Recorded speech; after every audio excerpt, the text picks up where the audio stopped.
Till 8. Yeah, I gotta put my sub plans in. I gotta finish my sub plans, so I'll be like, so I got a sub plan. Is Sarah here? Yeah, Sarah's part of my team. She's the vice president of DD. Where is she? She's somewhere. I don't know. She didn't bring Simon because The kids were like, Simon's home, so I was like, I miss him.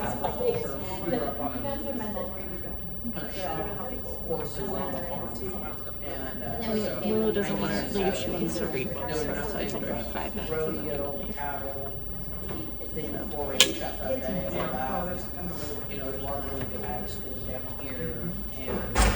I definitely am like very confident I'm gonna get this summer reading position.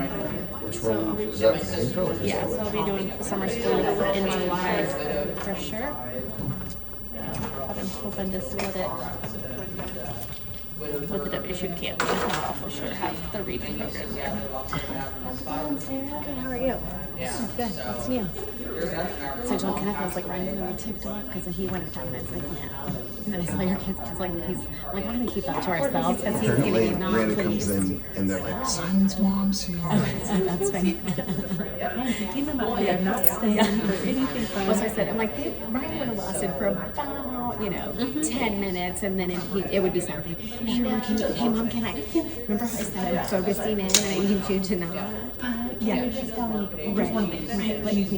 Right. Exactly. Where's the bathroom? Yeah. I need you to go with me, even though we normally just go by ourselves. But today he would need a companion. Yes. And you'd have to stay in there with him the whole time. And we'd have a whole conversation about Lord only knows. Yes, exactly. You understand. Yes. Are they both still at the school that they were at before? Yeah. Yeah. Because they're. Are they liking it? Yeah. Yeah, that's kind of how yes or no. That's what, like Ryan, I think it wouldn't matter, like where he is, like yeah, like right, like exactly. Yeah, no, Willow's really liking everything about it. Yeah, good. All of the events that they do. Yeah, good. That would be like our boundary school. Is for Kelsey Simon did pre-K there, and that's the same. He loved it. I mean, his little teacher that he had, I don't even know if she's still there, the pre-K teacher he had, but he loved her. Like she was great. Yeah. So.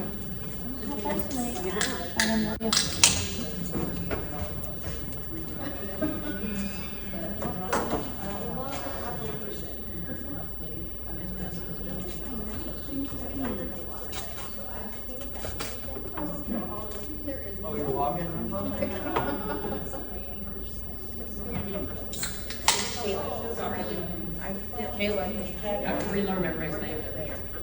Caleb.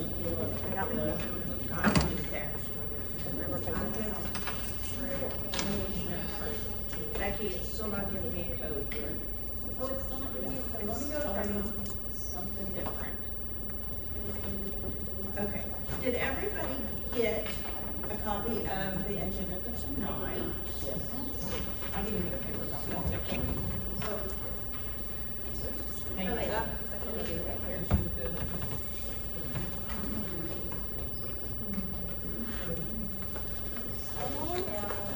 Would you guys like an agenda? Oh, you got one.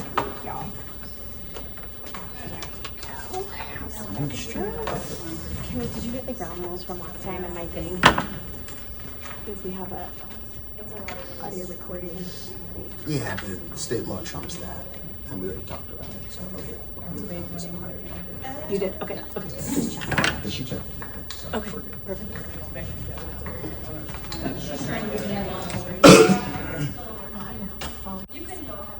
I don't, I'm just always. My building was super. It was like a jungle in my classroom today. So, The humidity was awful. And so we can too, so it's just like. where are you? We're gonna go ahead and get started, and as soon as this technology gets, I will get that another on the board. For now, we'll just go around and do our check-ins if we can. So we're not gonna start with you, because you haven't been here for check-ins before. Let's start with Jordan. That's fine, skip right over to you. I'm Jordan Baker. No, I don't think who need introductions. I'm still Check a in. maker. Yeah. Had a busy day doing some level 3 transition meetings, so I'm at both middle schools today, so kind of exciting to start making new relationships with those families.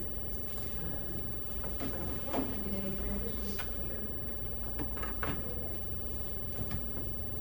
Heather Malati, it's good to be here. And, you know, last night was a reminder just at the board meeting. We had a lot of years of service and hearing the introductions from, you know, people when you see that longevity of individuals, like they look at, there was 20, 25, 30, 35, you know, years that they dedicate. And I think this process and just what we're doing to try to make things better and problem solve together to make it better so people want to stay that period of time. I think that's what it's all about. So it was a good reminder last night to see that.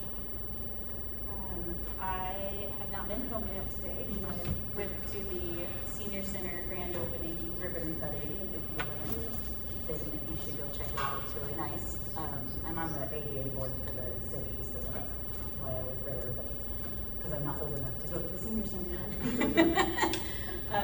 But it's nice to see community members, and there's a couple other teachers who also serve on various boards, and it just reminds me how much I like this silly little town. I'm Tanya Chikubuchi. I just came from a lit cadre meeting, so my blood pressure is up to here. But I'm calming down because we are surrounded by such great people. And I do want to echo what Heather said. It's also impressive, I think, Heather said last night on Facebook, that Heather knows exactly how many years each person had. And that just says a lot for your leader and in the way that, you know, she knows her staff too. So it's a good place to be. Sarah Meyer. Just glad we're now coming to the end, at least at Derby Middle School, to our state assessments right now. So that's like a big thing for me. So now it's just kind of rounding up the kids who need to do makeups or whatever, but I'm kind of ready for that to be done so I can jump back into my normal everyday. I feel like I'm kind of trapped in one place right now. So. Ethan Weller, and I think we only have 2 days of schools left, so that's exciting. I love it, but now the second week is worse than the first one. But it's a lot of fun. Kim Broughton. We had news Saturday. My son's graduating, forced to graduate from WSU. I get this letter, I read it, and I was like, Austin's there, get up here. And I said, did you know about this? He goes, yeah. I said, okay, why don't you tell mom and dad? It's not a big deal. And I was like, yes, son, it is. He's graduating. Magna cum laude in cybersecurity. So Sarah, you were a part of that because I would text you a question, figure out a map, and so I think mom and dad are more excited than he is. But that's been our good. Anybody have a dog? I don't have my Is it the one that we use the universal I think the C, yeah, the C drive. Pam Kelly. My check-in, I don't know, I've just been busy. It was late night last night with the board meeting, following those sessions again today. So I have, you know, just making sure everything's following, making sure everyone's making it to the governor's desk. So I can continue to plan, so. Okay, I'm Stephanie Haynes. I'm your facilitator. I met you all at your training. Some of y'all I met last year. So just to clarify, tonight, I'm not going to lead. I'm going to have Kayla work us through the agenda, and you all will do with your how to lead statements. But I may jump in and redirect or just remind you on the process. It doesn't mean you're doing something wrong. It means I see something you can do better. Okay, so just to clarify that for folks. And I had a squirrel under my hood today. My husband got out with my kitchen top. That was my check-in. I'm Ann Phillips, and today I got stood up by somebody for a Facebook Marketplace purchase. It really irritated me. Were you the buyer or the seller? I was the buyer. Okay. And I drove clear to the north side of Wichita, like north of K-96, Rock Road, so the worst possible, like, intersection. I made up for it by going to Total Wine and More. But other than that, I mean, nothing bothers me. So Except for getting stood up. Kayla, you check. Hi. My day started this morning with state testing and a student throwing up in the middle of it. So we had to move rooms and change all of it and, you know, change plans. It was fine, except that I forgot that the room was next to a music room. Oh. So then once music class started, we got to have another thing to deal with. But they're tested, so they're good. They are tested. Melanie Turner on the board, and my day was historical museum board meetings and this school. Not bad tradition. Alita Jackson, and today has been a whirlwind of a day. Started off with scheduling meetings and some other meetings early this morning around 7, and then over at Tanglewood, and then, oh yeah, we met a few things. And then to the high school, I think the funniest part is I was coming back from Tanglewood, there was a little kinder kid, and he had a backpack. It was a big backpack. He was walking down the hall, and he looks at me and I said, well, hi, he's eating breakfast. He said, I had breakfast. He said, it's today a good day. He said, yep. And I started to walk away, and he stopped it and he said, I hope you have a good day today. And he went, oh, okay, I'll take it. So all of the meetings and things, I still stand on a good day. Even though I know that the state testing website crashed during our last meeting. Luckily, I don't think it was down too long. Like 10-ish, 15. Cindy, you gotta check in. Okay, hi, I'm Cindy. I'm the bringer of the gospel. I need a shirt. I missed all of you. Last week I had the opportunity to participate in a wedding, which was a blast and exhausting. And just so you know, Becky did go to training with me earlier.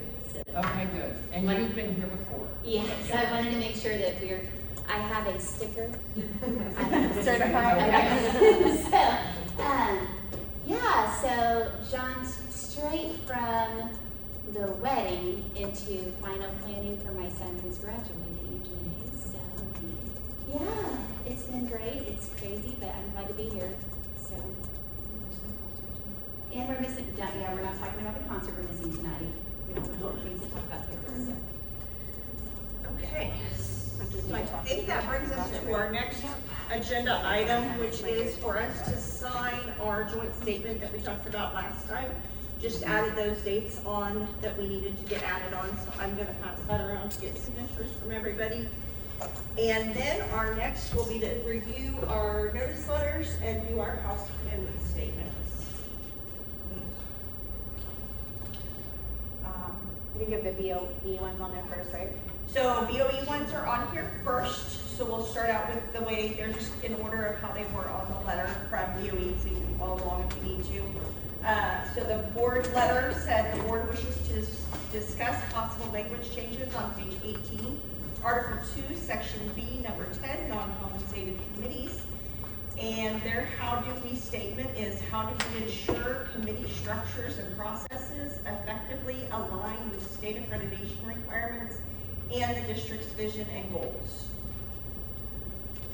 Any clarification on that one? You want to read it one more time? You're not, or is it up here? Or you... Number 1, how do we, it's the second Okay, bullet point.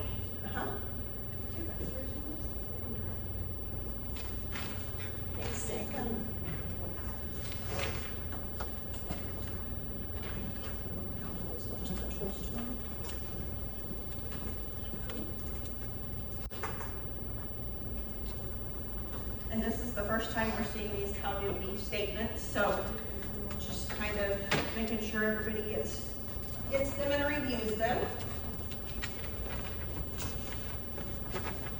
All right, the next one that we have is on grievance and separation. The board letter said the board wishes to discuss possible language changes on page 25 to 30, Article 4, Section G, grievance procedures for professional educators at Derby Public Schools, and Section K, separation. The how do we statement is how do we ensure grievance resolution and separation processes are fair, consistent, and timely, while also maintaining the district's ability to make effective staffing decisions in the best interest of students and ensuring responsible use of district resources.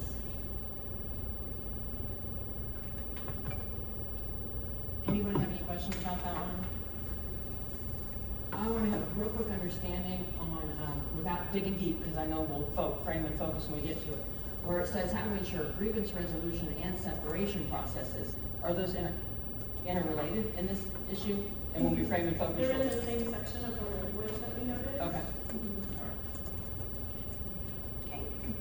Our next item, number 3, is going to be innovative experimental programs. The board wishes to discuss possible language changes on page 47, Article 8, Section H, innovative experimental programs. And they're asking, how do we ensure that innovative programs are implemented quickly and efficiently while still providing meaningful opportunities for feedback from those impacted?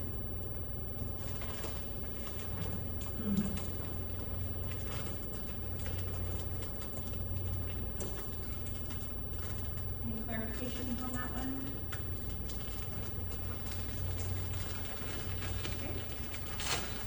Seeing none, I will move to the next item, which is hours and amounts of work. That is a mandatory bargaining item.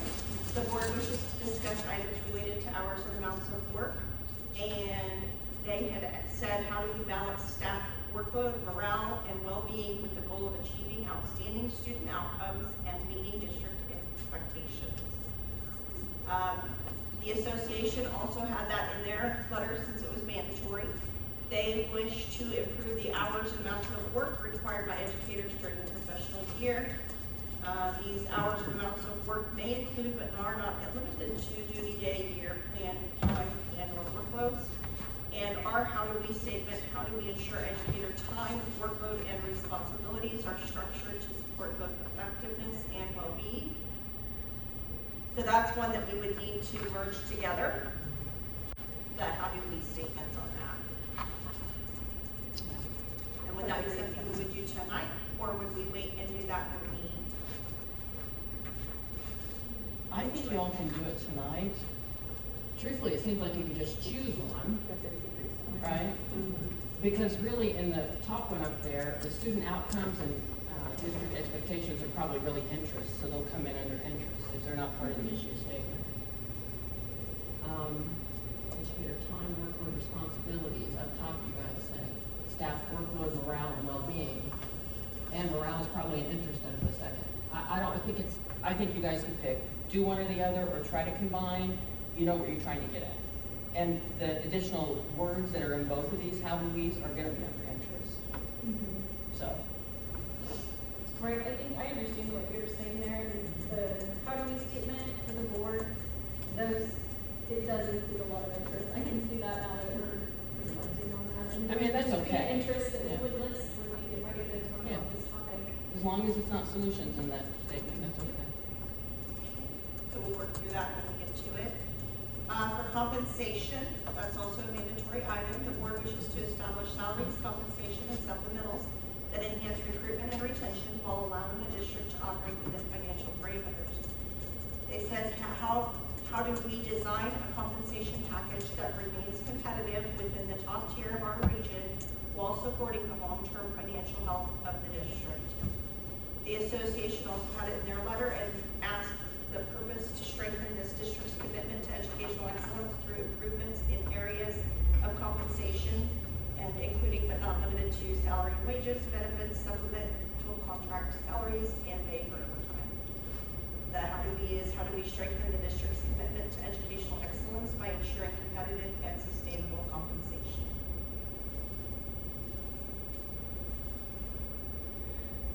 Does anyone see much of a difference in those?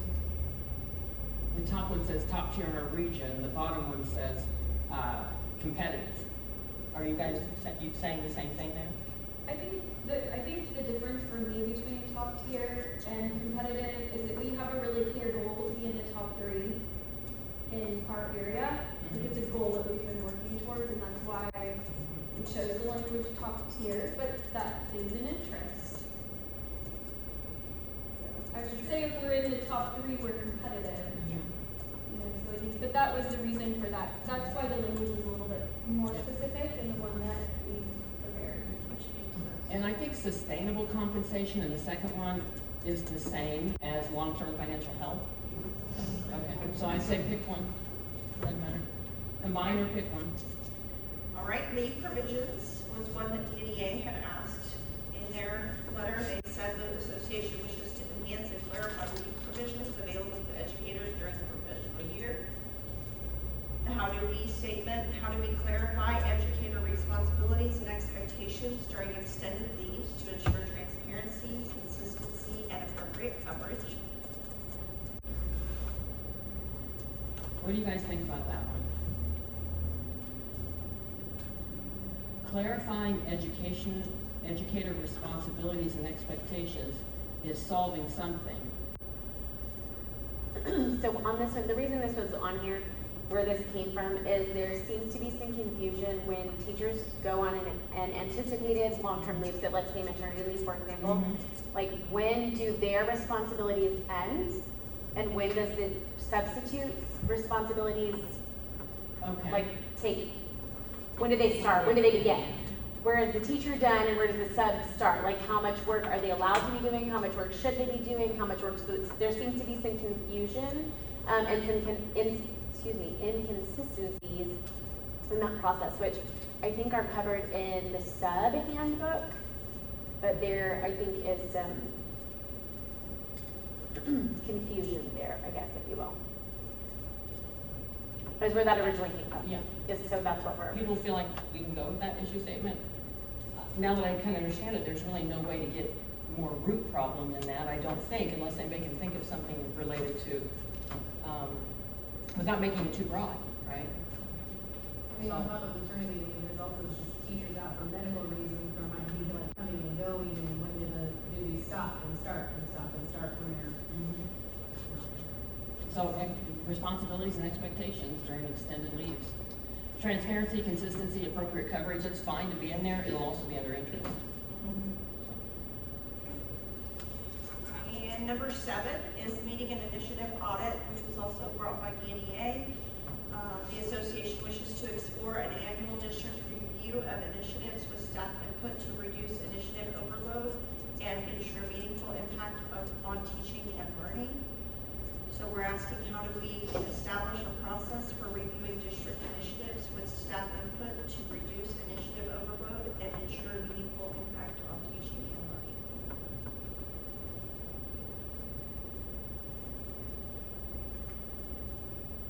Reviewing district initiatives is a solution for ensuring meaningful impact on teaching and learning and reducing overload. So you could say, how do we reduce initiative overload and ensure meaningful impact on teaching and learning? One idea is a review of the district initiatives. And it opens it up for some more ideas. Can you repeat that? How do we? You just want to start with, before reduce, just put how do we, line above, how do we reduce initiative overload and ensure meaningful impact on teaching and learning? And then just get rid of the first part. Get rid of all that? And then just know that'll be one idea you have, right, to do an annual review. Is that okay with folks? Is reducing initiative overload, like, is that a solution too? What's the, like, what is the outcome of initiative? What does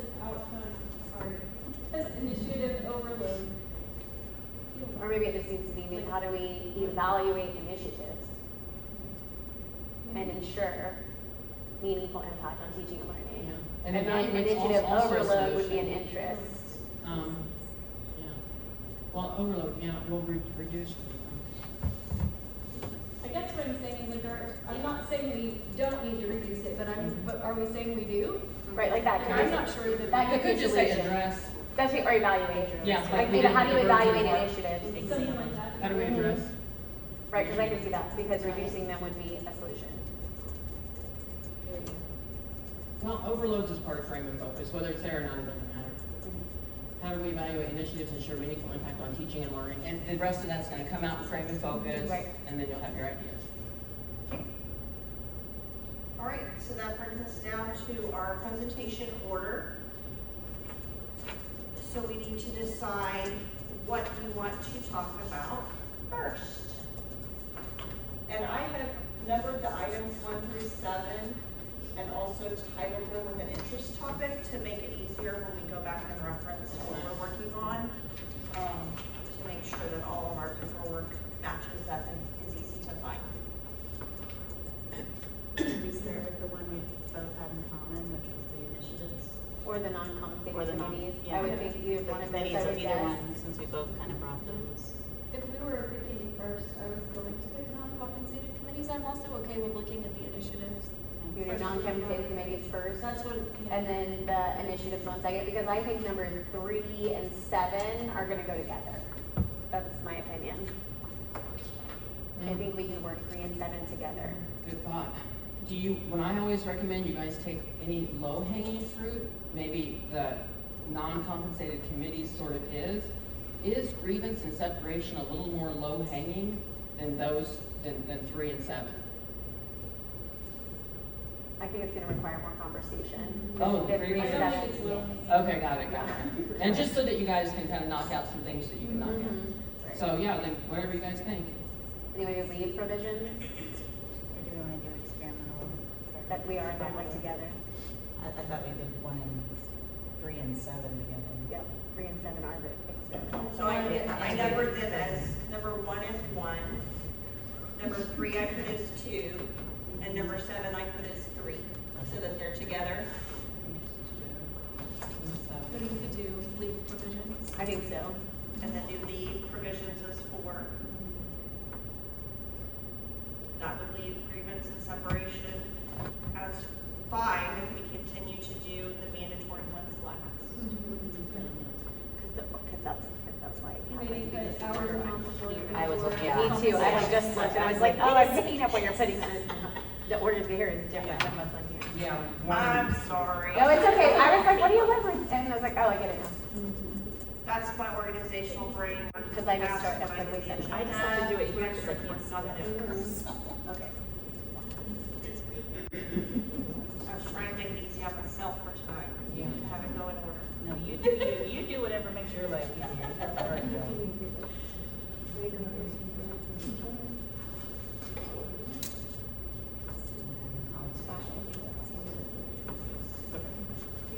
Non-compensated committees. So we are ready to start with non-compensated committees. I'm Do we gonna want pull this to from merge the statements? up here.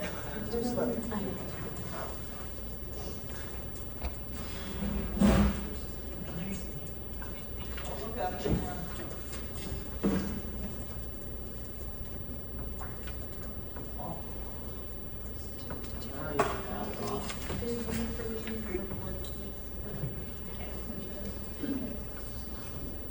Okay, so our issue, non-compensated committees, and our statement, how do we ensure committee structures and processes effectively align with state accreditation requirements and the district's vision and goals. I will refer to you. Yes. Okay, thank you. So if you want to look at the pages that we included in the letter for that one, it's on page 18. Article 2, Section B, number 10. And we had looked at this language not too long ago as the accreditation cycles seem to change. And so right now, we were looking specifically at the BLT language there, the second bullet under that paragraph, not necessarily having an interest in looking at the SAC piece. That seems to be working fine. It was the BLT that talks about conducting the election at the beginning of each 5-year accreditation cycle. And we're no longer on a 5-year accreditation cycle. So I'm just giving background right now, but I can't help but say interest. We have an interest in lining this up with our accreditation cycle. It's not making sense right now the way that it is with those elections. And then I'm going to let Holly talk about it a little bit. But our main reason for noticing this is because it doesn't align with our accreditation cycle at all. So that's where our how do we statement comes up with how do we ensure that this committee structure and process aligns with our state accreditation. And then also thinking about our district's vision and our district goals that we set annually. How does the work that this committee is doing feed into that? And are we being effective with that type of feedback and that type of leadership and guidance towards our district goals? So that is a little bit of background. I'll let Holly share a little bit more about that, and then as we go into questions and kind of dig deeper into this one, I think any of us could answer some questions about that as well. So this language is actually a change, I believe, from language that was in here previously during a negotiation cycle a couple of years back. I believe when I came, it was like in 17, 18, the state had just changed to an accreditation model that had a 5-year cycle. For those of you that were deeply engaged in it, the 5 R's, they were really relevance, relationship, all of the things. And so there was a rubric from the state for each one, and then for the 5-year cycle, you were asked to do a self-evaluation, to identify goals, and then to gather evidence that you were implementing continuous improvement over the 5-year cycle in order to, along with other measures, meet your accreditation for your district at the end. And so what the state has done in the last, I would say, 2 years is they have changed their accreditation model from a 5-year cycle to a 1-year cycle. And so this first year they're phasing it in. We work on compliance and an approved action plan. This year we're implementing the approved action plan. And then next year, our accreditation, as well as every district in the state's accreditation, is going to be based upon our ability to complete the steps in our 1-year action plan instead of 5 years. So if you think, as a system, we have 5 years to make improvement and be evaluated on it for accreditation, and now every district has 1. So we've taken some of those goals and tried to shrink them down as much as possible, but I will say there's some pretty steep requirements in there. I think there's like a 17 or 19-page compliance guide, at least. And so it's like you're compliant, you have an action plan, and then the third one is going to be that you've met student outcomes. And so the first set of student outcomes is graduation, the second is going to be your state assessment goals and growth starting next year. I say all of that to say that at the time, we agreed, I think, because of the interest in making sure that we met the goals at the end of the 5-year cycle together. I want to say it's like the second or third year in, DNA, as we were talking, we kind of said, you know what? These representatives are only on here 1 year when we do our election cycle, but the plan is 5 years. And so then we're creating transition where our plan is consistent. Well, now the state has gone back to a 1-year accreditation cycle. Our appointment of our BLT members for TISA is still in a 5-year cycle loop. And I think in addition to that, I think we just have some questions where administrators are kind of like, would like to play to our teachers' strengths in having them on the BLT and looking at how they're appointed. So since we have that kind of cycle to move forward, bless you, and to make that work happen. And so with this language, we're looking at the cycle that people are appointed, and then just also looking at the process to make sure that we have the right people that align to whatever we're working on and really focusing on in a given year. And sometimes that may or may not be hard to manage the elections, depends on how well your peers, right, in your buildings. So those are just some of the kinds of questions to think about.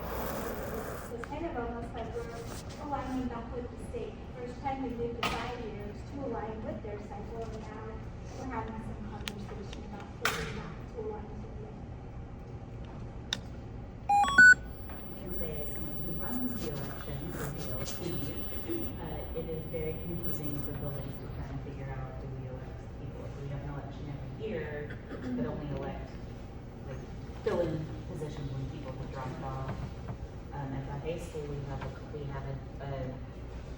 some confusion about whether it's just straight PISA or is building leadership team also dealing with handbook issues and that kind of thing. So I would love to see this separated out and have the language changed just from the high school and like the teacher side interest just because of just the logistics of the elections.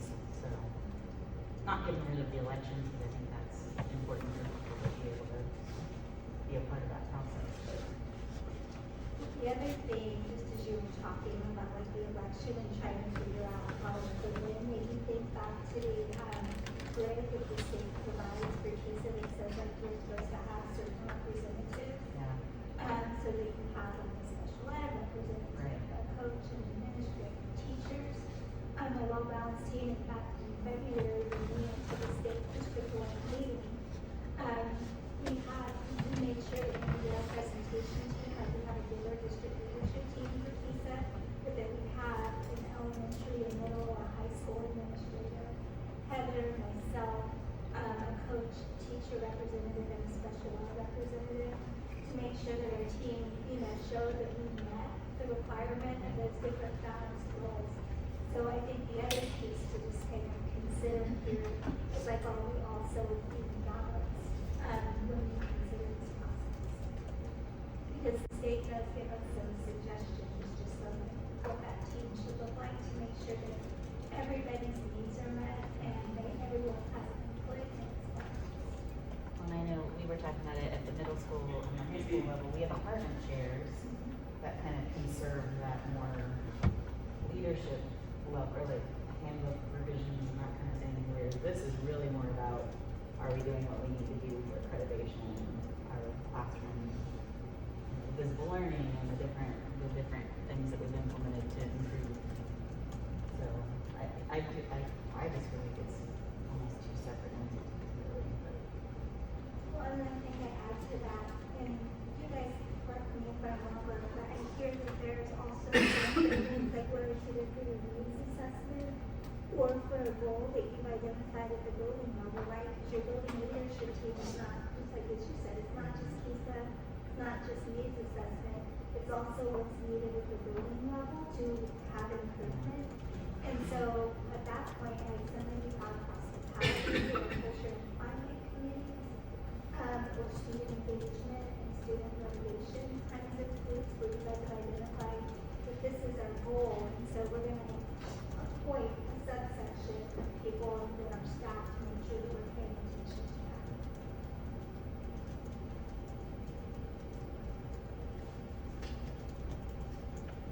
Any questions? Clarify? The issue?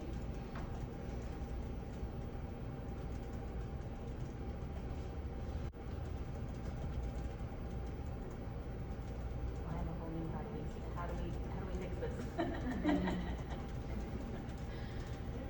So how do we ensure it aligns and helps us reach our district goals? It's the same part of the statement. Is there any more frame and focus? Does anyone have any more information about the topic they'd like to weigh in? Or any questions about the topic? So sometimes that's another question. I feel like when we have elections, we're not always aware of all the positions that we're electing. What positions? I know we put the added PDC, but that one doesn't So have we any have in there. every What year else? we elect PDC representatives from each building. We elect SAC members. We elect BNEA reps. We elect building like BLT members. Those are the main elections. The other things that are committees. Calendar I've kind of let buildings decide whether they need to do an election. Usually that's like, please, I'm begging people to take it, so we don't generally have to have an election for that. But if we have more than the number of representatives, then we can have elections for those, for calendar, for benefits, for the other kind of district level things. But the ones that for sure we always have an election for are PDC, SAC, and BLT. Or that's the intent, yeah. I guess I would ask, just knowing, like with the frame and focus you've had so far, is it important to have an election for this one? Well, and that's when Mr. Hamlin was still here, he and I had that conversation because we were in that 5-year cycle, and the language at that time didn't say the 5-year, because it was back when, because that was when it had switched. So I think at one point it was 1 year, then 3 years, and like It was an annual. yeah, and it was annual. And so when that language had switched, but the contract hadn't, I requested people who were interested in serving on that committee, and then he and I kind of worked together to make sure we had the building well represented, but we didn't have a true election for it. And as my building reps were asking for input on how to do it in each building, I kind of left it up to them and their principal to figure out what was best for their situation. So most of the elementary schools have just done straight one person from each grade level, and then usually a SPED representative, like a lot of them have a para representative and then their coach, their instructional coaches. Most of them, I think, have their instructional coach on it. I've had 5 or 6 of them turned in. Yeah, and a specialist. But I do think clarification would be good, 'cause an example of that is in our building, the word specialist was interpreted as anybody who's not a classroom teacher. Right. And we kind of pushed back on that a little bit because we're like, it should be somebody who's actually on a specials team. But because of that, we didn't have representation for the last several years. So I would love to have that line. And it'd be nice to have clarification, because I do think it'd be important to have somebody from that team on the elementary BLT team. But In our building, we have department chairs, so that's all covered at every level except 6th grade. Yeah. But we have a 6th grade person, they decide, Yeah. the 6th grade hall who wants. We have, expo person, they decide who comes. right. So you've got representation. Yes, And everything. in every. And at the high school, it really is me begging people to come, Yeah. come do it. So, because we're kind of a big disjointed building, and so it's you kind of have the same Had the opposite 6 problem. people They to were begging volunteer for somebody on our everything, team to be able to go. And I we think told no. And that's so, my question. I think Yeah. it's important to have representation, like all Yeah. the things you're saying, it's important to have, like, So how do we- whenever we're making committees, we're trying to make sure each But do we area is covered. necessarily, But is it election? important to have an election for that? right, how do we, But I guess I still have questions too, just regarding the purpose of it, because Yes. kind of going back to what you said, because Yes. we don't do it like that. Because our department chairs, they can be on BLT, like that's an option, but they're not required to be. Right. So we have separate meetings. So our department chairs have their own like monthly meeting. BLT has its own. Some of them are on BLT, but they're not all. So we have representation at every grade level, every department. We have our counselor. I mean, so we have everything covered on BLT. But I think too, with our current piece of goals being visible learning, for us, that makes more sense to take place through departments. And so a lot of that work, in my opinion, is happening in department chair as far as that visible learning and the work that's happening there on that piece really makes more sense through department chairs. And so then on our building leadership team, we're able then to more focus on some of those building level goals that you were talking about earlier, like the student wellness, like culture, like those types of things is really our building leadership team has now moved more towards those initiatives because we feel like the other is being covered. I mean, so even just, because it doesn't really say anywhere, what is the makeup of the team? What is the purpose of the team? Yeah, that's always been the issue, is really trying to decide the balance between, is this a department chair thing that should be handling it, or is it the BLT? And like ours is kind of like yours, we have some people that are both, and then we have some people that are only on one or the other, and so, and then at the elementary level, we don't have department chairs. right, So exactly. it's totally different. That's right, I think it would be nice if it was laid out, like elementary, here's the Yeah, expectation. I mean, we have the committees, but we don't have department Well, chairs. So how do in we- our PLTs, we do a lot of the stuff as we did, can't even think of the word, visual learning stuff today. And then Thursday, we've got a task given to us for the rest of this, and then Thursday we meet again, we'll meet on Tuesday, Thursday. And, we'll go over how did it go, and that's every department. So as things, oh, sorry, go ahead. Okay, then you're next. I think all of that sounds really Right. great, like to make it really clear. I think when you Yes. look at like the problem that we're facing right now is that our process has changed and our language is in the master agreement. And so is it something, I'm asking it as a question right now, but is it something that we want to lay out in a certain way, or does it need to be in here?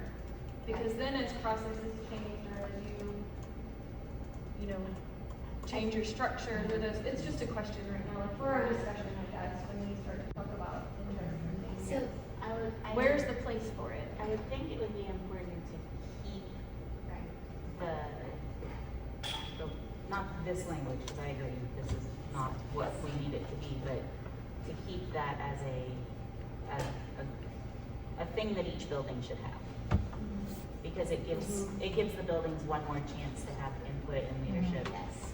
So I think that aspect of it is very important, especially when talking about curriculum and talking about accreditation and having people that Holly knows she can pull to get information from and that kind of, so I think it has value as far as a thing, an entity. I agree that maybe we don't need to be as specific with like the cycle and the election, especially since the state loves to change its mind all the time.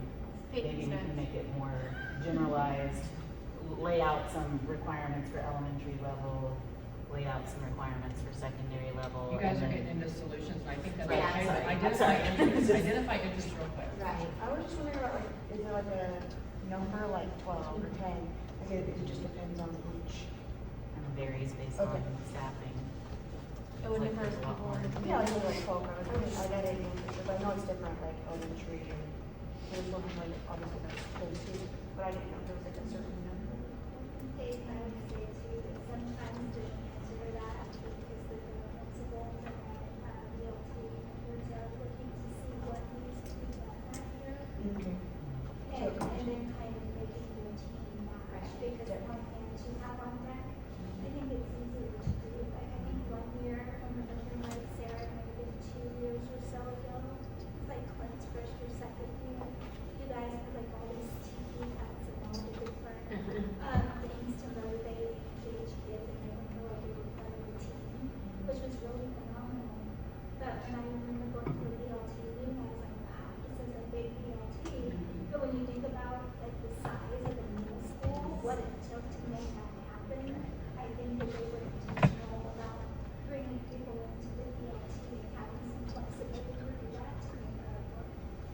I think Kathleen talks about the high school, to do something comparable there, she would need a huge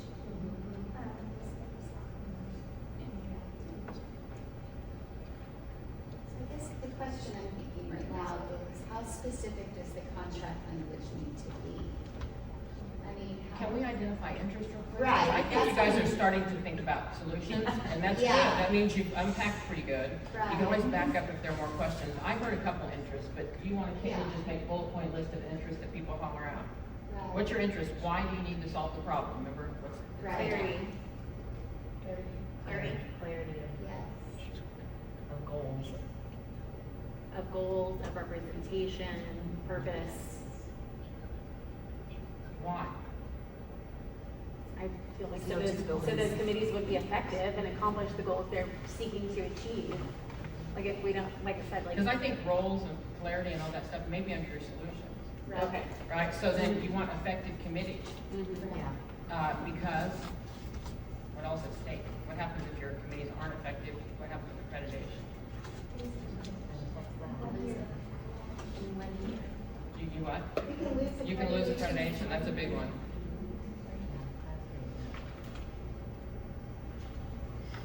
I heard you had an interest in making, you said something about logistics, you know, as long as the election logistics are doable, and I'm paraphrasing. And then I heard you say a varied teams or diverse teams as far as.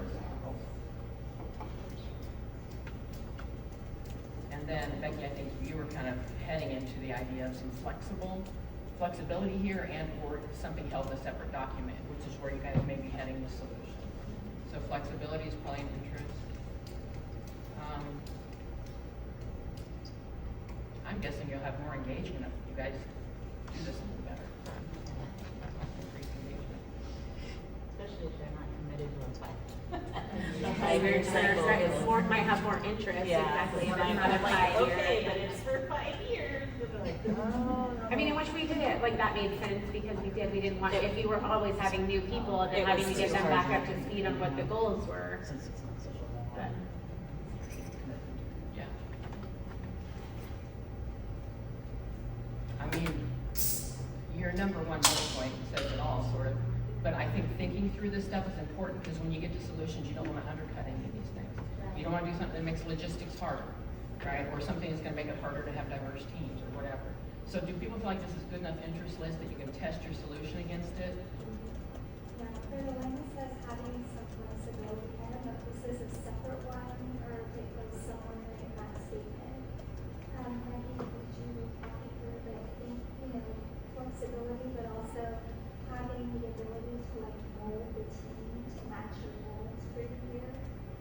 Would be important because it supports that state accredited piece, but it's not just about the accreditation goals, it's also about what the building goals is. I think they're different. I think we should list them both. I feel like the flexibility that I was talking about was not getting locked into something with our contract language. Use the bargain. When processes change, because we've bargained it a couple of times and it keeps moving around. But I think the flexibility that Holly's talking about is more like being able to make sure you have the right people on the team that are going in the direction of our goals. But you said it better. You said it better than what I'm saying. You're either expanding the group or you're making sure that you're pulling in people, like I'm going to come out and take your best school. Then have that creative team to help us reach our goal, whatever.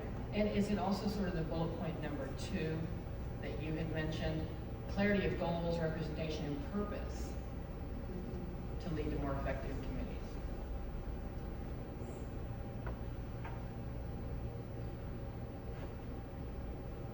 You guys have some ideas. Do you feel like you want to move on to brainstorming? You can always come if you missed an interest and throw back up there. But I think you were starting to move with some ideas. I'm gonna dampen them.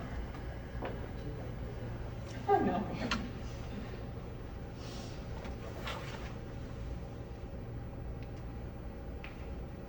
One idea that I think you probably already caught, it was remove the details in the contract perhaps. Maybe it's related to election timelines. And then the idea of putting it elsewhere, I heard was an idea. I would like to get rid of the election part of it, just personally, if it was more of a volunteer appointment. I think you have to be careful with that though, only because going back to what Holly said. Hold on one second. Oh, sorry. Let's brainstorm our ideas, remember? Don't censor them, then come back and pick each one apart. Don't forget. We need to censor. Write it down. Right, because we're brainstorm, let's not stop. You can poo-poo it. So get rid of the election, remove the details, possible I'm timeline gonna change. go on Kathleen. I'm not gonna prove it. But Add along to- her line, if you get rid of the election, I think what I heard some people saying is that there's a BLT at the building level and there's some autonomy to create that. But then the last line of ours says that the building administrator with guidance from district administration will appoint the district accreditation team member to the BLT if they're not a member. So we still have that like piece of BLT, but it's not, but your BLT can do those building level things that you're talking about. So we kind of didn't say it as clearly as Kathleen did, but if you're removing the election, like, what I mean is getting that building, like you have the BLT and it's a building level piece. So what's the idea? My idea? Because BLT at building level is already happening, so that's not a brainstorm idea. You just like, You got I some- just was gonna put them together. I was gonna put them together. If you get rid of the election, your BLT is being created by the building. Okay. Never mind. I was combining them. Okay, well, you'll remember when we go back to them. And what other ideas? You guys talked about sometimes there are chairs that are doing the accreditation work versus BLT. Is there anything that you can Well, I address? think the confusion sometimes comes with, and it doesn't have to be on the elementary school, because like you said, you guys don't have department chairs, but at the secondary level, maybe a delineation of what is department chair work versus what is BLT accreditation work. Which is why at the high school we don't call it BLT, we call it PISA team, because it's our accreditation, which it still is very muddy, makes me crazy, but, so some sort of, Bullet point number 2 under interest really is ideas. You want, is an idea to clarify goals, to provide clarity on representation. yeah. There's something different for elementary. You have to tailor it to your building. Yeah. Because I'd hate to go in, how many elementaries do we have, and say, 9.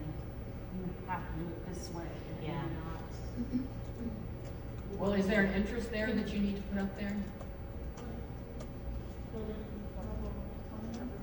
Autonomy or at least input? Or sovereignty. Would it be getting? But you don't want to undercut the whole statement of how to support No, goals, right? right.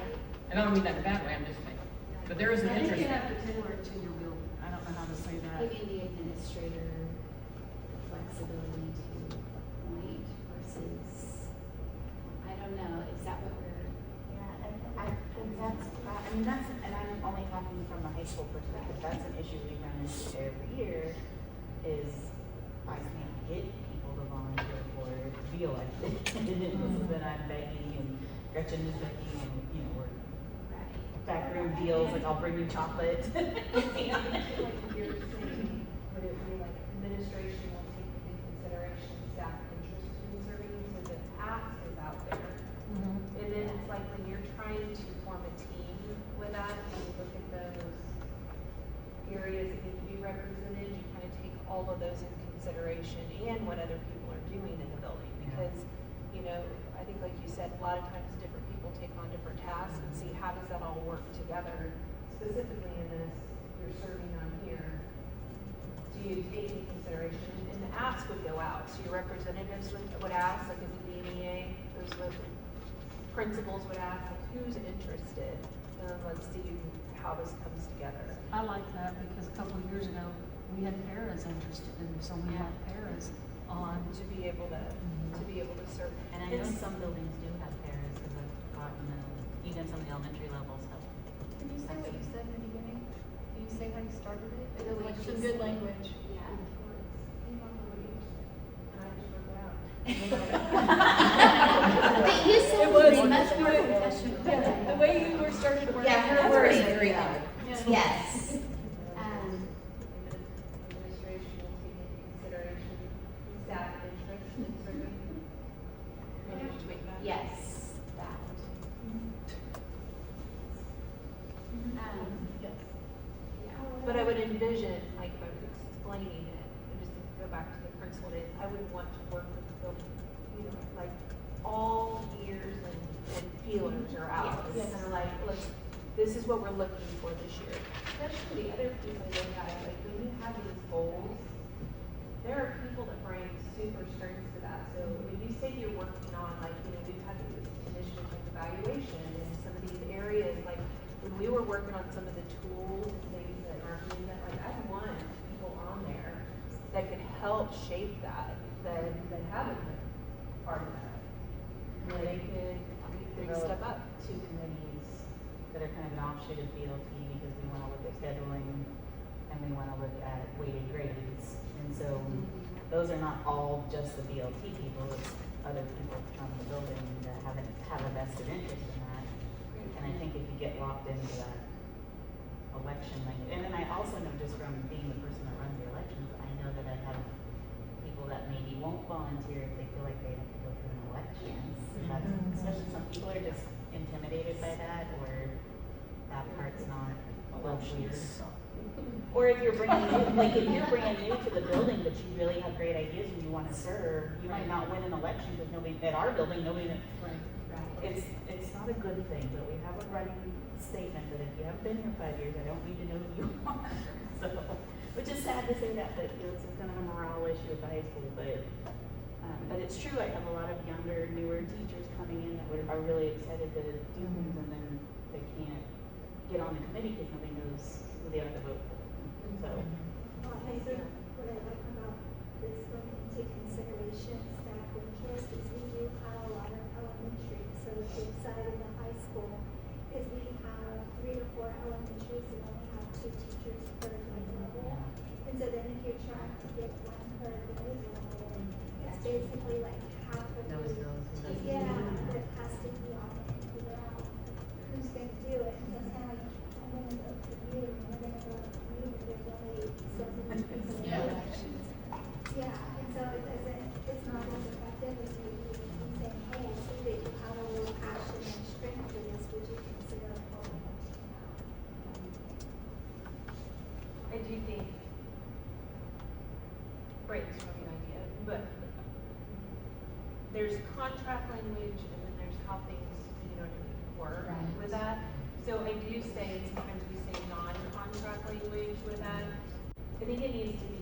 not everybody is sitting there reading the book. You know what I mean with this? And when we say take into consideration, just made me think when you mentioned a new person or someone maybe younger in their career, or it could be someone further in their career. But I do think it's like all hands on deck on the effort, like with that. So if the word is gonna be to consider that, I think wherever that's coming from, that you would say, like for example, doesn't have to be said that, like we're working with DNEA reps, you guys are saying in the month of or the weeks of this, that we're saying, let's get the word out. We're looking for people like your principal know, you know. Holly's been saying it at DLT meeting, our principals and stuff, to say, you guys need to make the announcement, you know what I mean, about it. I will say we're gonna be talking to our principals about how that looks, the structure at our meetings, and then how follow-up, like when we have our staff meetings after we have a meeting, because we've talked about communication. Not everybody's getting all the communication. And so we're gonna form it next year, like we have district leadership team meeting, and then like the week after, we're asking, that's when you guys need to form your staff meetings, you know, to have things. But I mention that because look at this format. We could say during this week, all buildings are going to be sure to put the word out to their staff that if they're interested, they need to let the principals know. So I think behind the scenes, some structures to make sure people are aware of it. Are you saying like number 5, if you're gonna provide clarity of the goals, the representation, the purpose, and recruit people, you need to have better communication? Right, like it's not like I would say like the non-contract and that then goes 5 and then goes to 6. Clarifying what it is. Because some people, like you said, the new ones I see, sometimes people don't sign up, they don't know what they're signing up for. Yeah. If they know and they have an interest that this year we're covering this, and this, and we're looking for this, sometimes people will say, I'm good. Look at even when we went around the first meeting, we found out this interesting things about Pam. About Pam. Pam and I are making a mahjong. So if it's that, then you pick Pam. You know, we need you on there to, you know. So who, if you back up a minute and say, who and how are you going to memorialize the goals, the representation, and the purpose, and then who and how will you get the word out? So in my building, because this is, we're doing it right now. So I send out a nomination form and they can nominate themselves or someone else, which I think works well because you might not be someone who would jump in, but if someone else nominates you, like then, oh, maybe you would consider it. So I start with that first. So that was a few weeks ago. I sent it out. It goes to the whole building. This is a description of what they are. Like, please nominate yourself or someone else, like if you're interested. Then that comes back. Then anyone who is nominated, I contact them separately, individually, and say, hey, you were nominated, would you be interested in serving? And then they go on to the ballot or whatever the case may be, like moving forward. And that has seemed to work, like at our building, because like I said, then you do, the people who want to do it, fill it out for themselves, or they may have someone on their team, or like that, a new person that maybe some of us aren't as familiar with, but they see like, oh man, I think they would be really great at this. And then that kind of puts, you know what I mean, then that kind of gets them like maybe, or they can say no, which I had some people like, no, I'm too busy, I can't do it right now, you know, thanks for considering me, Sarah, whatever. do you have a list of the description that you give out? So I just take here and then like what's from the contract, like so it's because I do this, it's for SAC, BLT, and PDC, so I tell them where it comes from in the contract. 18. Yeah, there's one for PDC somewhere, it's a paid one, it's up above. So there's, is it housed anywhere, the purpose of the committees, is that housed anywhere? Does anyone have Only anything? on PDC. But I mean, I don't even, do I see purpose there? Not really. No. But then I include too, like how often, because a lot of things will say like, what's the commitment? And so I'll put in there, they meet, you know, this committee meets generally once a month at this time or whatever, so then they kind of know what the commitment is that they're signing up for. Or when they get their nomination, they ask me questions, can you tell me more about it before they say yes. Kimberly, if there were a group that created the role, the purpose, the function of the committee, that wouldn't be possible because it wouldn't consider what's happening at a building level. And if the building level folks say what their committee does it meet the interest of district goals and accreditation?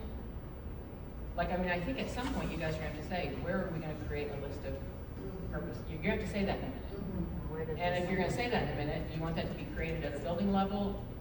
Or something created and given to the buildings where the buildings get input, or I mean, that's where I think you guys have to start I thinking. think if you don't give your building input, you have less buy-in for it.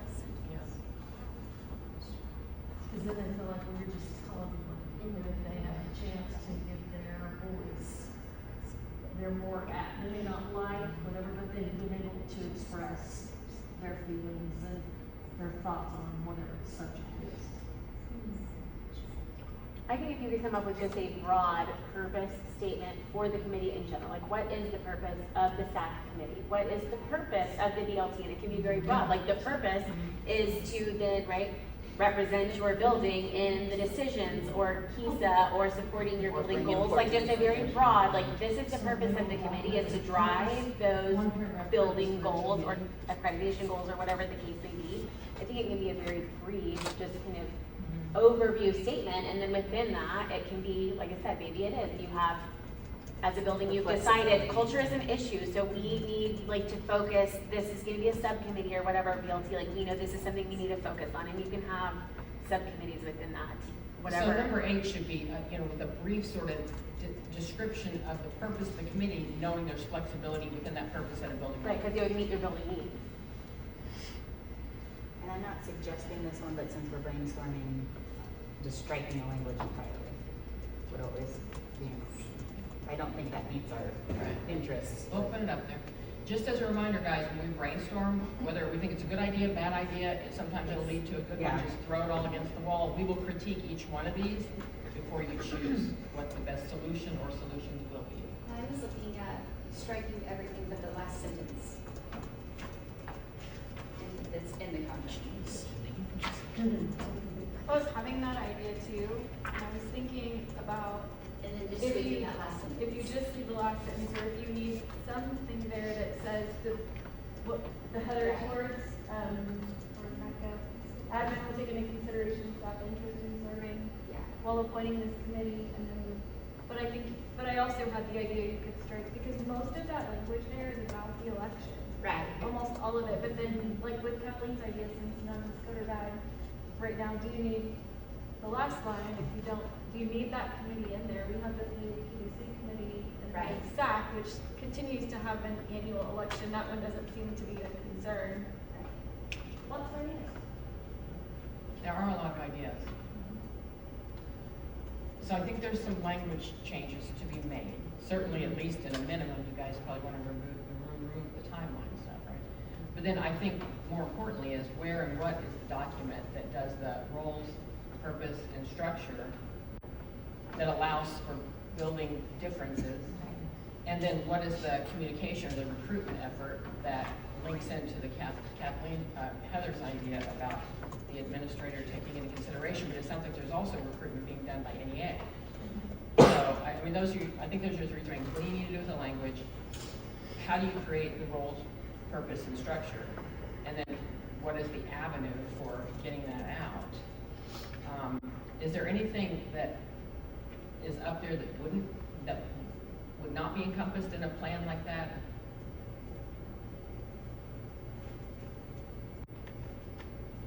What's this delineation of BLT versus department chairs? Would that be part of roles and purpose? I think so, it would clarify it. No place exists that says purpose of BLTs or role of department chairs, no place ever, anywhere? Department chairs have a job description, like, cause it's a supplemental contract. But BLT is non-compensated, so I don't know if it exists anywhere or not. We talk purpose of superintendent's advice and counsel, you know what I mean about, so Yeah. we always outline that, but I don't think so. I was just gonna say with 6, somebody said this earlier, I know right now it says admin will take into consideration staff interest in serving.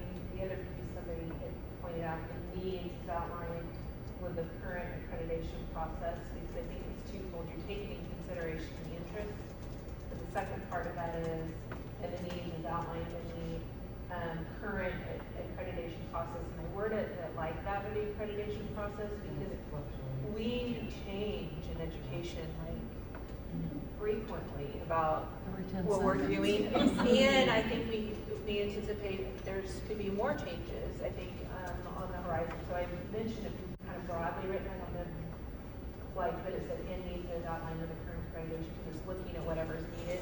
And I understand it's probably the same, the makeup really should be X, Y, or Z, you know, as you're trying to get the makeup, so that kind of meets that purpose of that.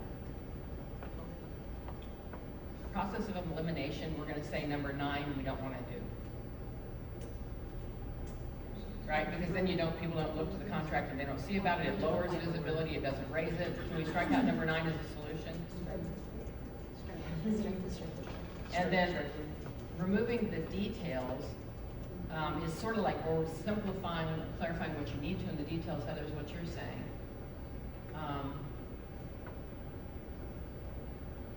So where would that go, and what would you want to keep? Someone say keep the last sentence. Can we combine what Heather said with keeping the last sentence, or does that adjust the last sentence?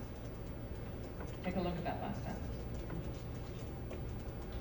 It's really just the building administrator with guidance from the district administration will appoint district accreditation team members to the BLT if they're not already a member. So that really talks about accreditation, but doesn't, BLT sort of disappears in that. If you take out the rest of the language. Holly, the district leadership team, not the principals, but like when we meet the KISA one, how is that representation? So with the general recommendation, so KISA, the 5-year cycle will actually have a list of numbers that they want to make sure you're on there.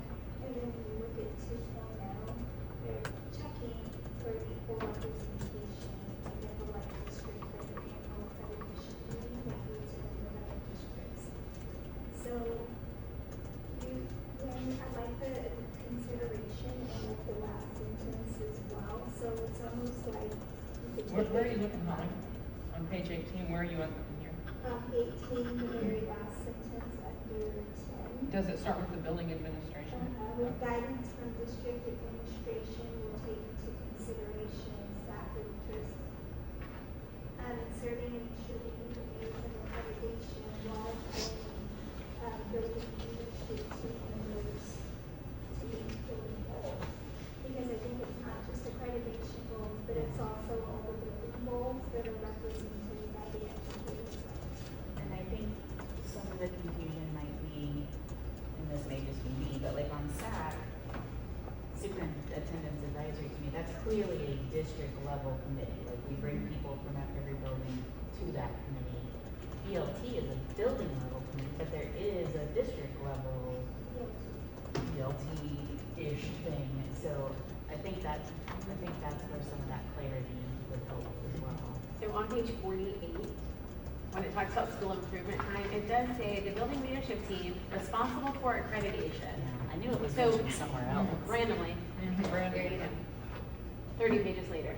It does sort of tell you what it's for. Because I think we tried to fix that a couple of years ago, because again, it was what exactly is the role of the BLT? I mean, so it does, so sort of, not real clear, but responsible for accreditation. Are we ready now? Yeah, okay.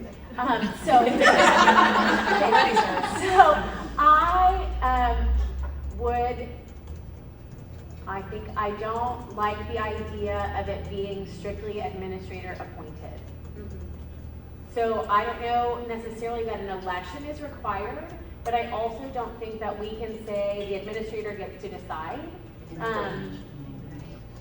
Because maybe you're friends with the administrator now and you're not friends with the next one, or whatever the case may be, and there can be changes and feelings and all the things. And so I am not comfortable saying that it's a strictly the administration gets to appoint who is on that committee. Kathleen, did I hear you think of a solution to that? Said out loud. Oh, yeah, if the language said something like in coordination with the DVA representative.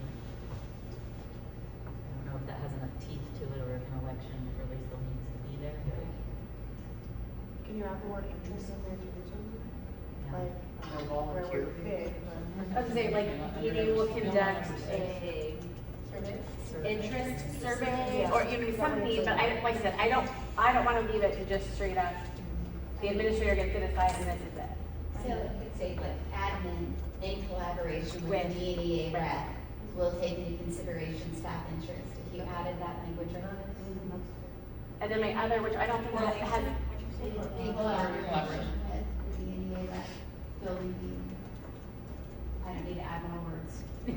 My original thought earlier when she said, not having election is if you just left it up to volunteers is, I think you don't want to get, which I realize hasn't necessarily been an issue too, but you wouldn't want too many either. Right. Like I come from a large building, and so then the more. How would you decide? Well, I'm too many or gonna, too few. right, gonna say, there's kind of a balance because you get too many and then it's, you have too many cooks in the kitchen, all, it goes kind of both ways. Then you can't come to consensus because everyone has their Or own. like what Holly pointed out, if you've only got a 2-person grade level. Right, nose goes, right. Nose goes, and that's no fair. If that, especially if neither of those people are that interested in it, they're not going, they're being forced to be on a committee and maybe they don't have any real buy-in. You said earlier, I might have completely bypassed this conversation. So we're talking about the language in here for the BLT. This is talking about assigning for is it for the district leadership? Or just the building? Well, yeah, I got that part, but somebody said something about the confusion in BLT, like there's BLT and then there's BLT, so. They're D, a D as in dog, district. Yeah, that's what I was Okay, saying. okay. So that's what I was asking, so. So there's two, so we have It's a not the district contract, PISA team.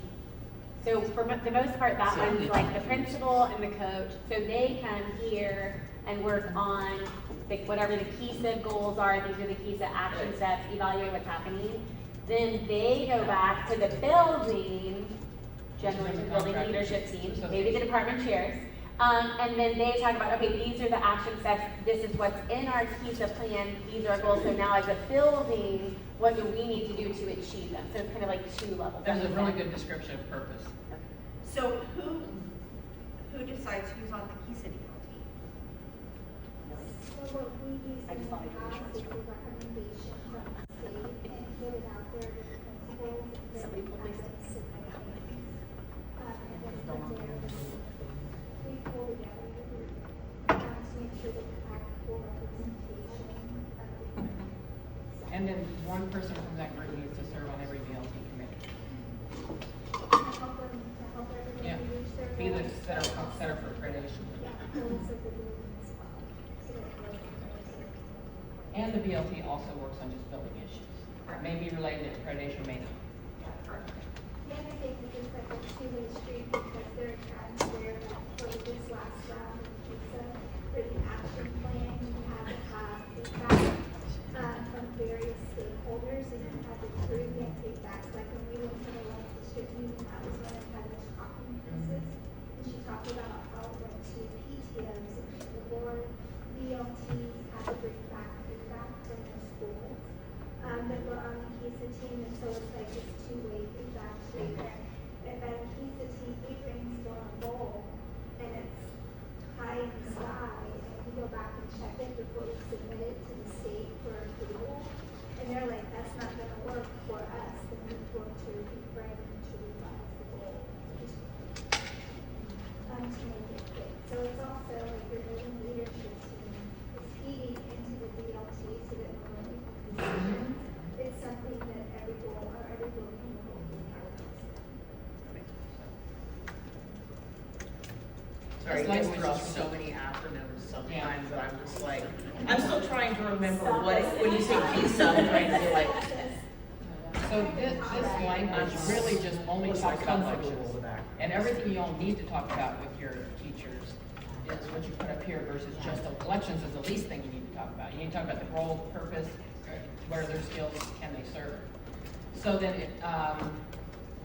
what comes first?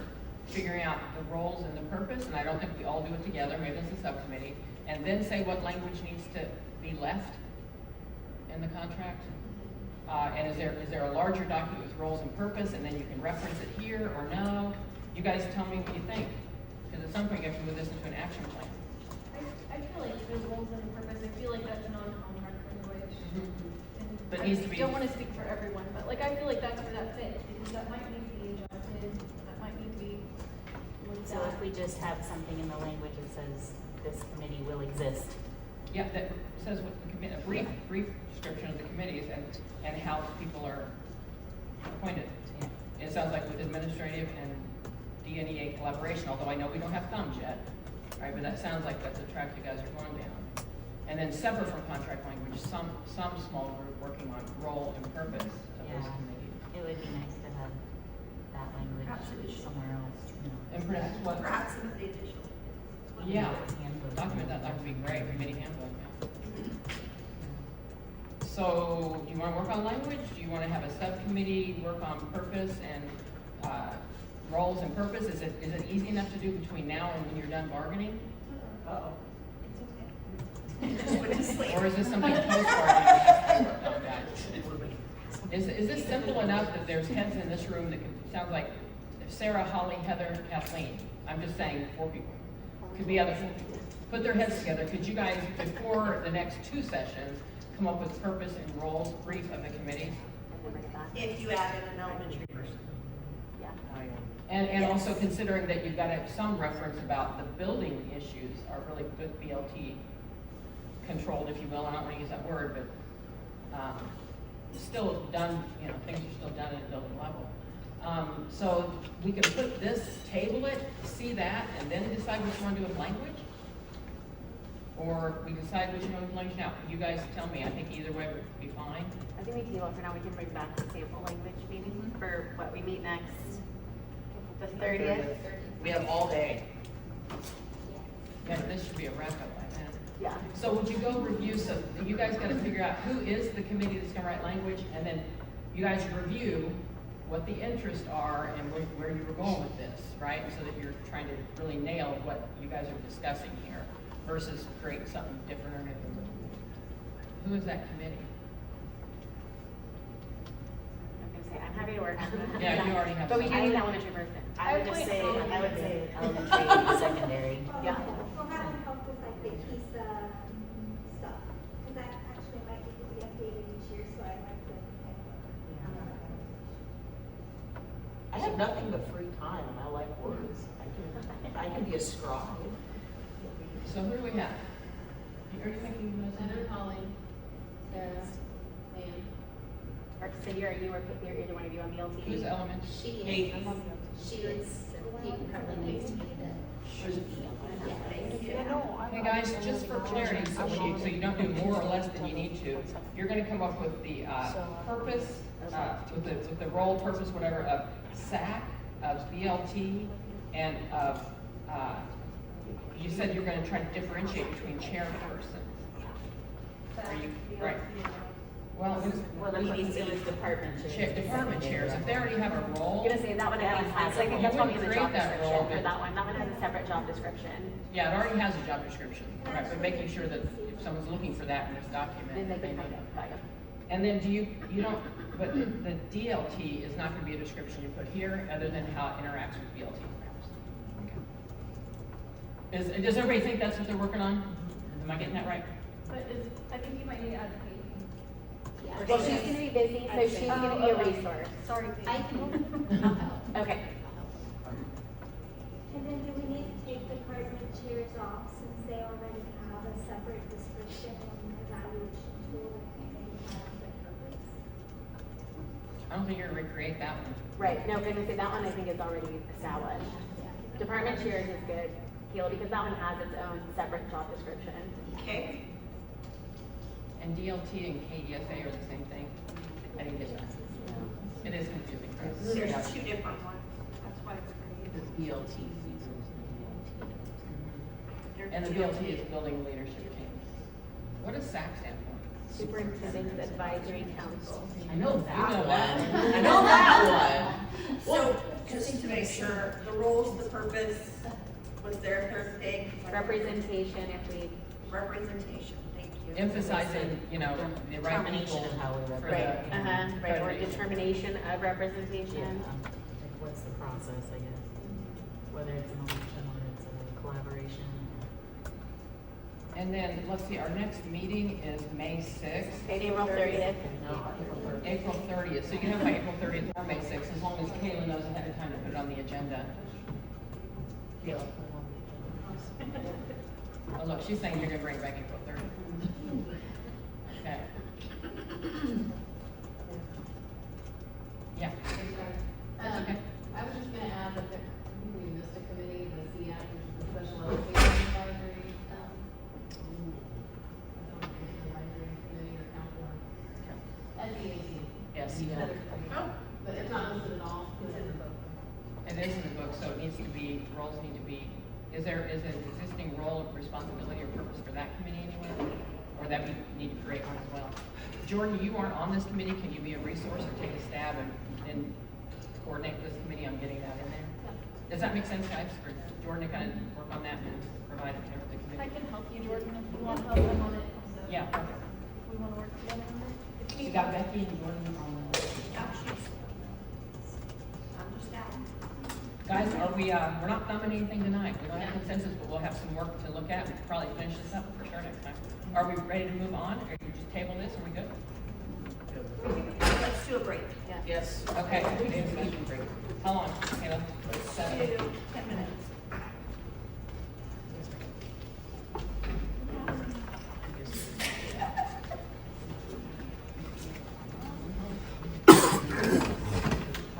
Super dry. What's that? Do you guys do BLT? Which they just sent out a thing for that, right? For what's it, elections appointment, like that election? Yeah. Does it have any kind of description in it? No. Yeah, it's like the people that get it know that's what it is. That's what I feel like SAC is. And BLT-ish, unless they're new. It's like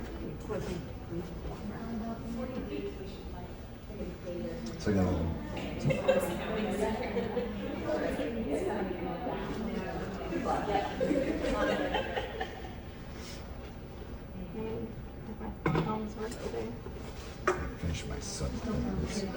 I got my training. Everything's ready except like a couple of things. Just gotta just make sure I got everything ready.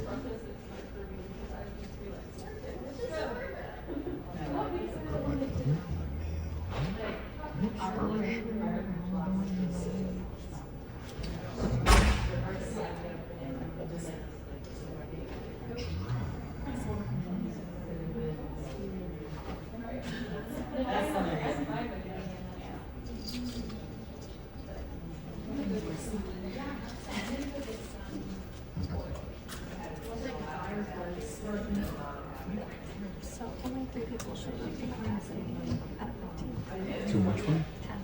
What the hell's that? Oh, wait. Yeah, Tassin. Yeah, Pearson loves that. Portland Pearson, somebody else? Yeah, it was. A girl from the elementary, 2 girls from the elementary. Chose not to come.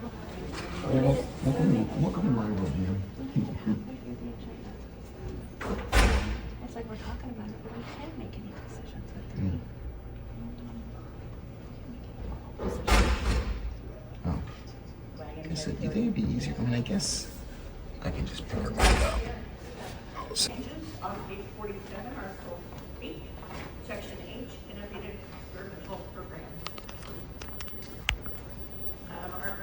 How do we statement, how do we ensure that innovative programs are implemented quickly and efficiently while still providing meaningful opportunities for feedback from those impacted? Who's going to talk about this one? Describe the problem. I can start talking about this one and then we can all chime in. But this language here, I think there's a lot of questions that I have about this language and its relevancy as we work towards success for all of our students. So, what are the definitions for innovative and experimental programs? And then only after seeking and receiving extensive input, like what is considered to be extensive input from those persons, including the professional educators and other members of the building improvement teams who are directly involved or affected. A lot of times when we get feedback, we're getting it from different stakeholders, maybe the community members. It's not always, I would say that the professional educators and other members of the building improvement teams are often included. But we just have questions about this language and its place in the master agreement. So, not to keep repeating like that's it. pretty much it, unless you'd like to add something for it. Right, like it just seems kind of in there with, I don't know why it's there. The history of it. I have contracts from 2005, 2006, and it was in there again. That was as far back as I could look. That's what I had access to. So I was gonna ask, how does it work now? You don't really know how it works now because you don't really know what it's talking about in terms of what it. Yeah, basically, can you share some examples of what would be considered the innovative and experimental programs? Nope. That's why we're asking about it. You just got the premise of the issue, Cindy. Okay, that's I kind of, think we have a lot of creative ideas and they come from a lot of different places, Right. you know, often, and then different department supervisors are taking those ideas, like I don't know, I feel like almost every day someone comes with an idea and you see, is it workable, is it reasonable, is it going to help us reach our goals, and then you get input from the people who are impacted and you roll, you know, I think. I wonder if at some point, I'm just speculating, I have no idea, if at some point there was just pushback from somewhere that wasn't allowing programs to be, you know, innovative, or like, if there was some, because obviously there was some reason this language got put in, but I mean, unless I call up Shelley and go to our contract historian. You think it's been in since '05? I know it's there, I looked. But that was as far back as I could look. That's the earliest one I had is 05, 06, and this exact same language is there that, so it hasn't been touched. So We haven't touched it. So it's before, it 20 years. put in there prior to that. Was it pre-BLT? Yes. Well, I don't know, I'd have to get it back out and check. I'm pretty sure. Is it? I think BLTs became a thing. Maybe more like 2012, 2015. Yeah. Because I was also curious where this came from. Because exact same questions you have. What constitutes an innovative or experimental program? Has there Like been experimental programs you can CFUs, think like partner practice, are those experimental programs? Like, so. Would you explain what that is? Yeah, so 2 years ago, K, 2 through 8, 3 through 8? Second grade. We do not do CFUs. Okay, so 3 through 8 do checks for understanding, so they are common formative assessment essentially, that are created and pushed out district-wide that our students complete. So that started 2 years ago. Partner practice is, and I don't know what it looks like at the elementary, I think it's changed, it's evolved a little bit. Again, 2 years ago, it was something in an effort to get family engagement, like parent participation. So again, like 2 years ago, it showed up and it was something that we were doing, and it has been tweaked this year a little bit, but same, like, it was just all of a sudden it's August and here we go, we're doing it, and we're still doing it. This is a kind of high bar. It says innovative and experimental. So it's not innovative or, it has to meet the bar of both. And I don't know, like you say, what is innovative, what is experimental? So those are two examples that could fall under experimental. Were they considered temporary or? And I would speak, and again, I think you have to, it's how you define it, but I think the piece is, I'll just use partner practice for example. That's not a new thing. We were, as principal at Cooper, we had that same type of, we had it at multiple schools. Like the expectation was that parents were reading with their kids. That's not a new concept. It's not innovative. I don't see that as an innovative. It's like, it's instilling back some of those things to have parents be participating and supporting staff and teachers in what, the kids learning is what it is. So when I look back in the district 30 years, we were doing things with homework or reading at home, and that's what partner practice The terminology and the expectation was kind of new 2 years ago, as far as like we were calling it something now and we're putting a label on it. Yeah, like post-COVID. And doing a little bit more like consistent from building to building, I think, but yeah. The second word, the VOE, there's no way we can hear about all of this. Yeah. Do you want to hear about all the informative program? No. We were at the meeting until 10 o'clock. Well, I was mentioning the So, state yeah. had some innovation programs. That's what I was the definition, so I don't know if this came, I don't know that when you say 2005, but if you remember, there was some state innovation that things totally changed in schools.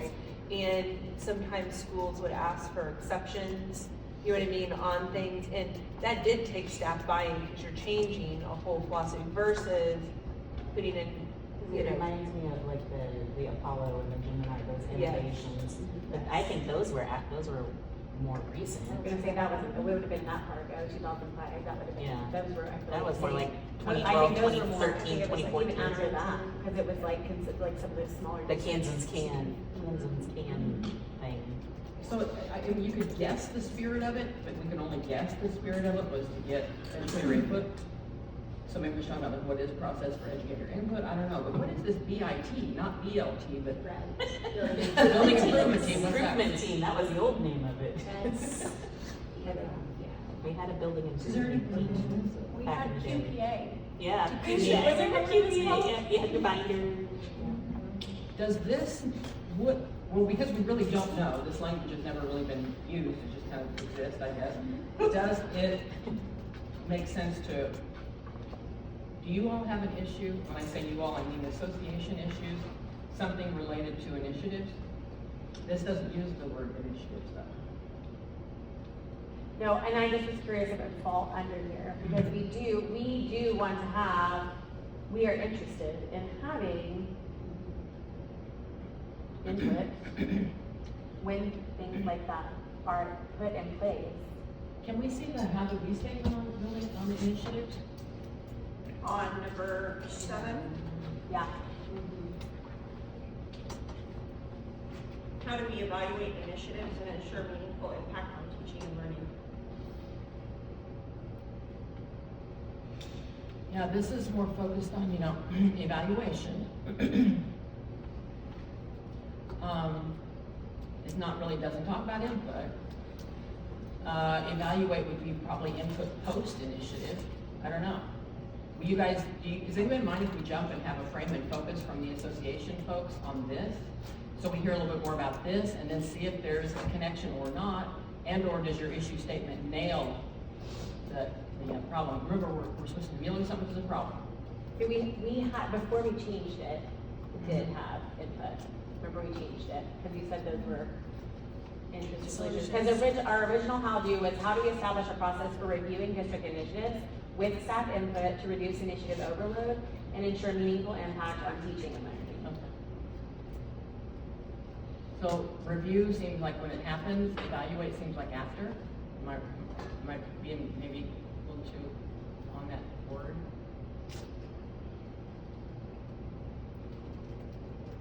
Is it really how do we ensure teacher input in initiatives? And one of your interests is it to be effective? I would say I think impact and teacher input. Like when we did our interest survey before doing the letter, that was a lot of teachers, there's a lot of initiative fatigue. We asked the question, what, obviously compensation is everyone's kind of first and foremost, but what could be taken off your plate to make your day easier? Or to make your workload easier? And that was something that came up over and over again, was that they were feeling overwhelmed with. Feel like they're being asked to do more and more, but And nothing's nothing ever going gets away. pulled away, yeah. So that's kind of where we were coming at it from. Well, and I know in our building that we were, when it was explained to us, like the parent practice, it's not called that anymore, I can't remember what it's called. Home connection, yes. That the first quarter, it would be math and English. And the second quarter, they would add another core called this, where everything's falling just on math and English, which I know that's what we're tested on. But those teachers, mom and me, are feeling that overload, that, it's like pulling teeth sometimes to get those purple papers, hard and purple, back from those students. They don't care. And a lot of them are handing them in without parent signatures. So it's not really achieving the goal that it was initially Right. set out to achieve. And is it benefiting, in this particular instance, is it benefiting staff or students? And I think if you took survey of the staff, they would tell you no, because at the middle level, it's a grade. So it goes into the grade book as a grade. And so when the completion rate of it is less than 50%, then are we hurting kids rather than helping them? Just as one example. And so then what is the process then? This year we did adjustments were made, so it's not the same this year as it was last year, but it's still ineffective, in my opinion. Brenda, Paul, you got any perspective on it? You're kind of looking thoughtful on this. So I'm just in my head having a moment of disconnect between the language, I guess, and then the partner practice. And then so we might need like to look at a different example because partner practice was basically the name that was brainstormed for him. It's homework. And so Right, homework which was you were told not to do. Well, let's finish this then. Yeah, so I mean, it doesn't, in my brain, I'm thinking, okay, innovative and experimental. And I think what might have been though, experimental was like if we could repackage it and engage families with us, and get it on in a different way, because it was partner practice and now it's home connection.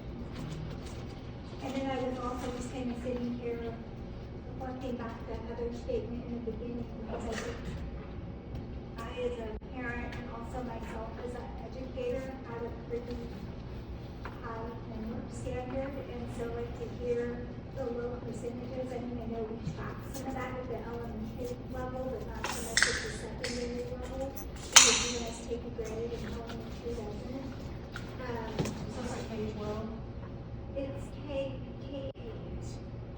And part of that is because high school is typically supposed to have, like, each course has its own homework and studying expectation for a credit. So their parent engagement seems to typically be lower, but their buy-in to pass the class is almost mandatory because of the credit. It's the way the conversation went and the feedback that was received.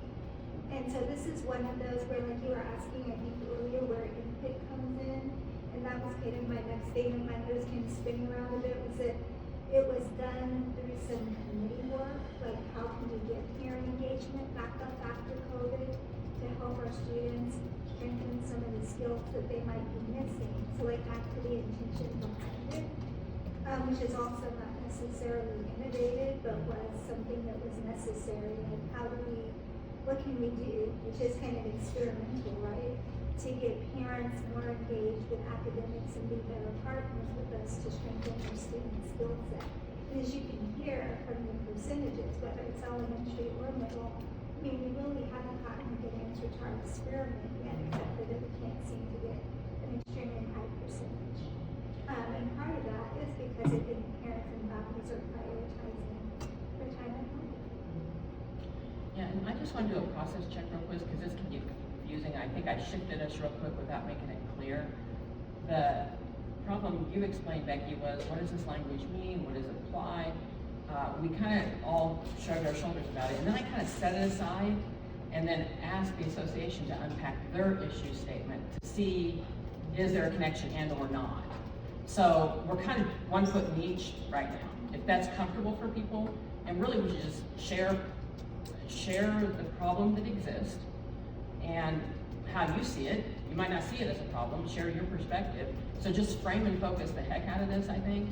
And then we'll see where we land on it in terms of moving to interest and do we move to solutions, or is this the issue statement? And is it tied to the language? I think we just have to talk about it before we know, guys. Is that okay? So Sarah, you were getting ready to say something. I hope I didn't make you forget. I think I wrote it down. So yes, it's homework.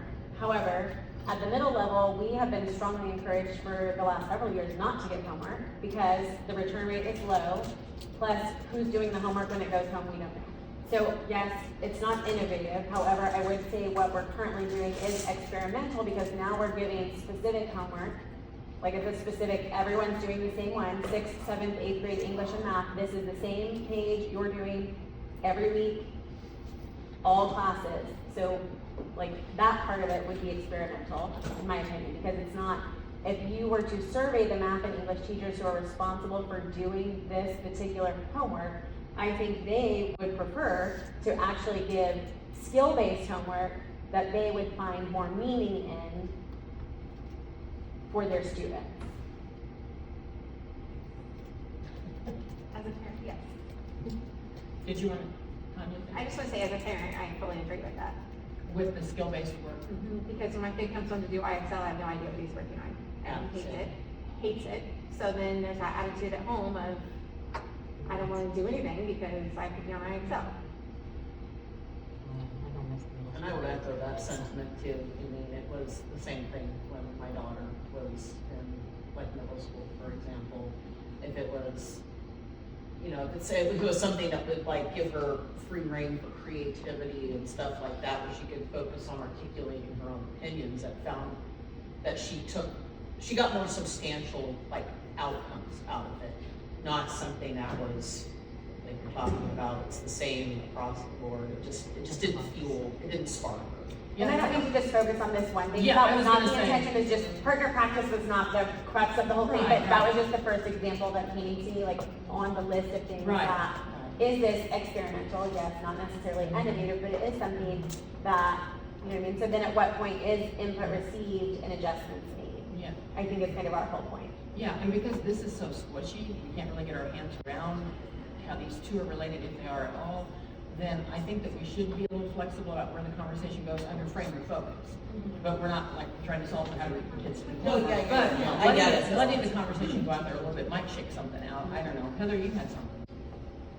That's right, I don't want to stay on partner practice, but my Yeah, go ahead. thing, I mean, because I don't want to say specifically, but I know to that point, like from, I'll say the district perspective, like we need to take that back to the building.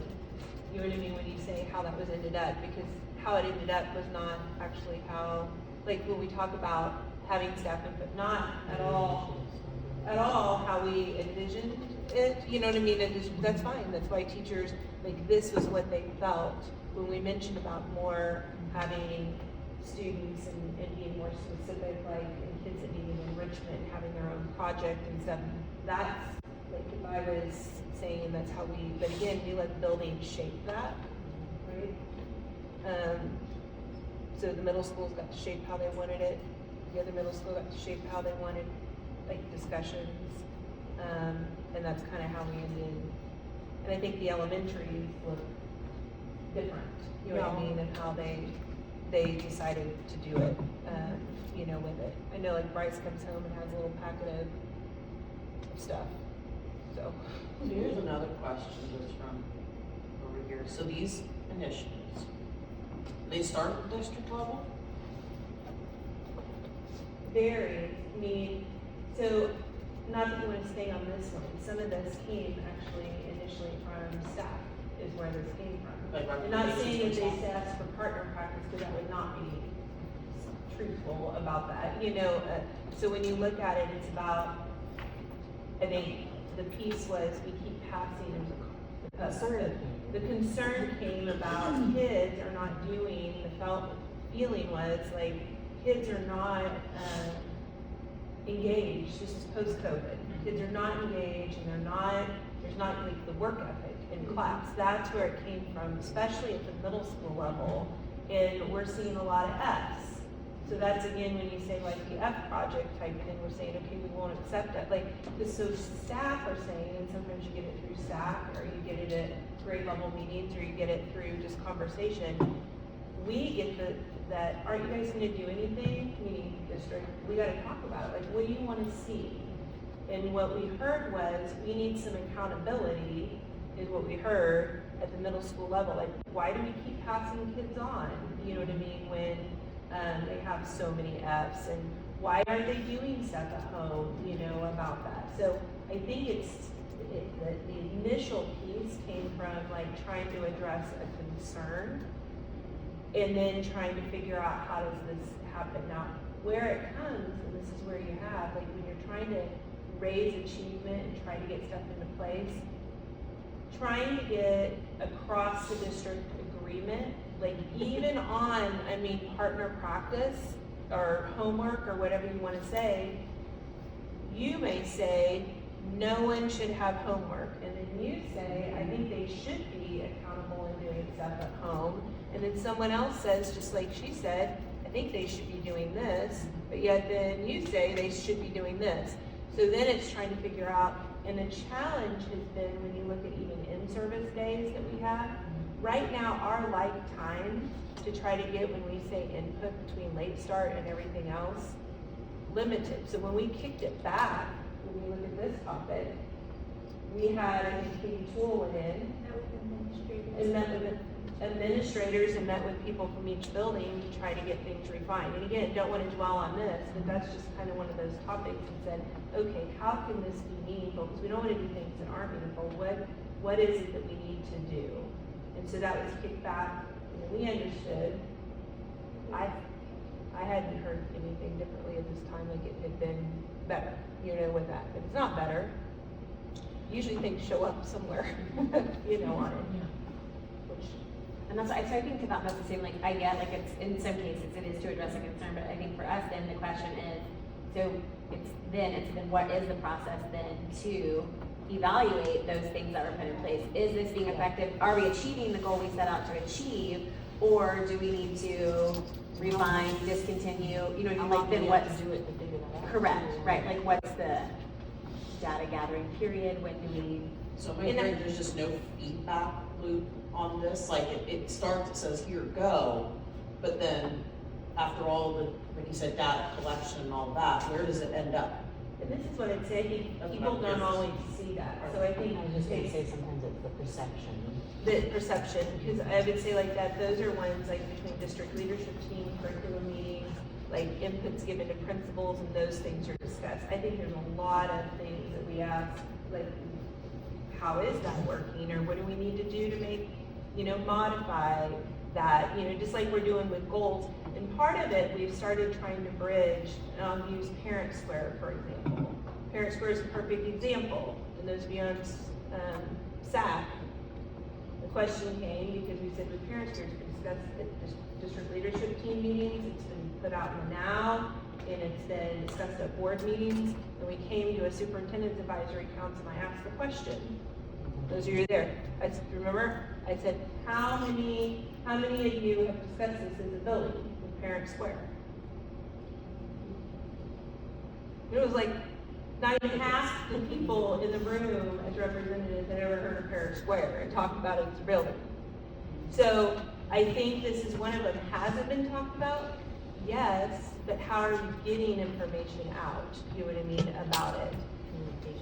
And so it's like trying to find out where it is, like no one's fault, but we're trying to figure out. So is that one, is it because, so when we say twofold, is it because people aren't reading their emails? So is there some professional accountability of that? Because it's gone out via email. With that. Again, it's not pointing and blame, but when you look at this whole thing about feedback loop, communication, and trying to figure out. So that's one reason I'll come back to next year. We're having our district leadership team meeting. The following week, we're saying a staff meeting needs to occur. We're going to label these are the things that need to be discussed. And then we'll have a feedback loop on that piece because we are seeing that piece. So when you say about has feedback been, we ask about it, and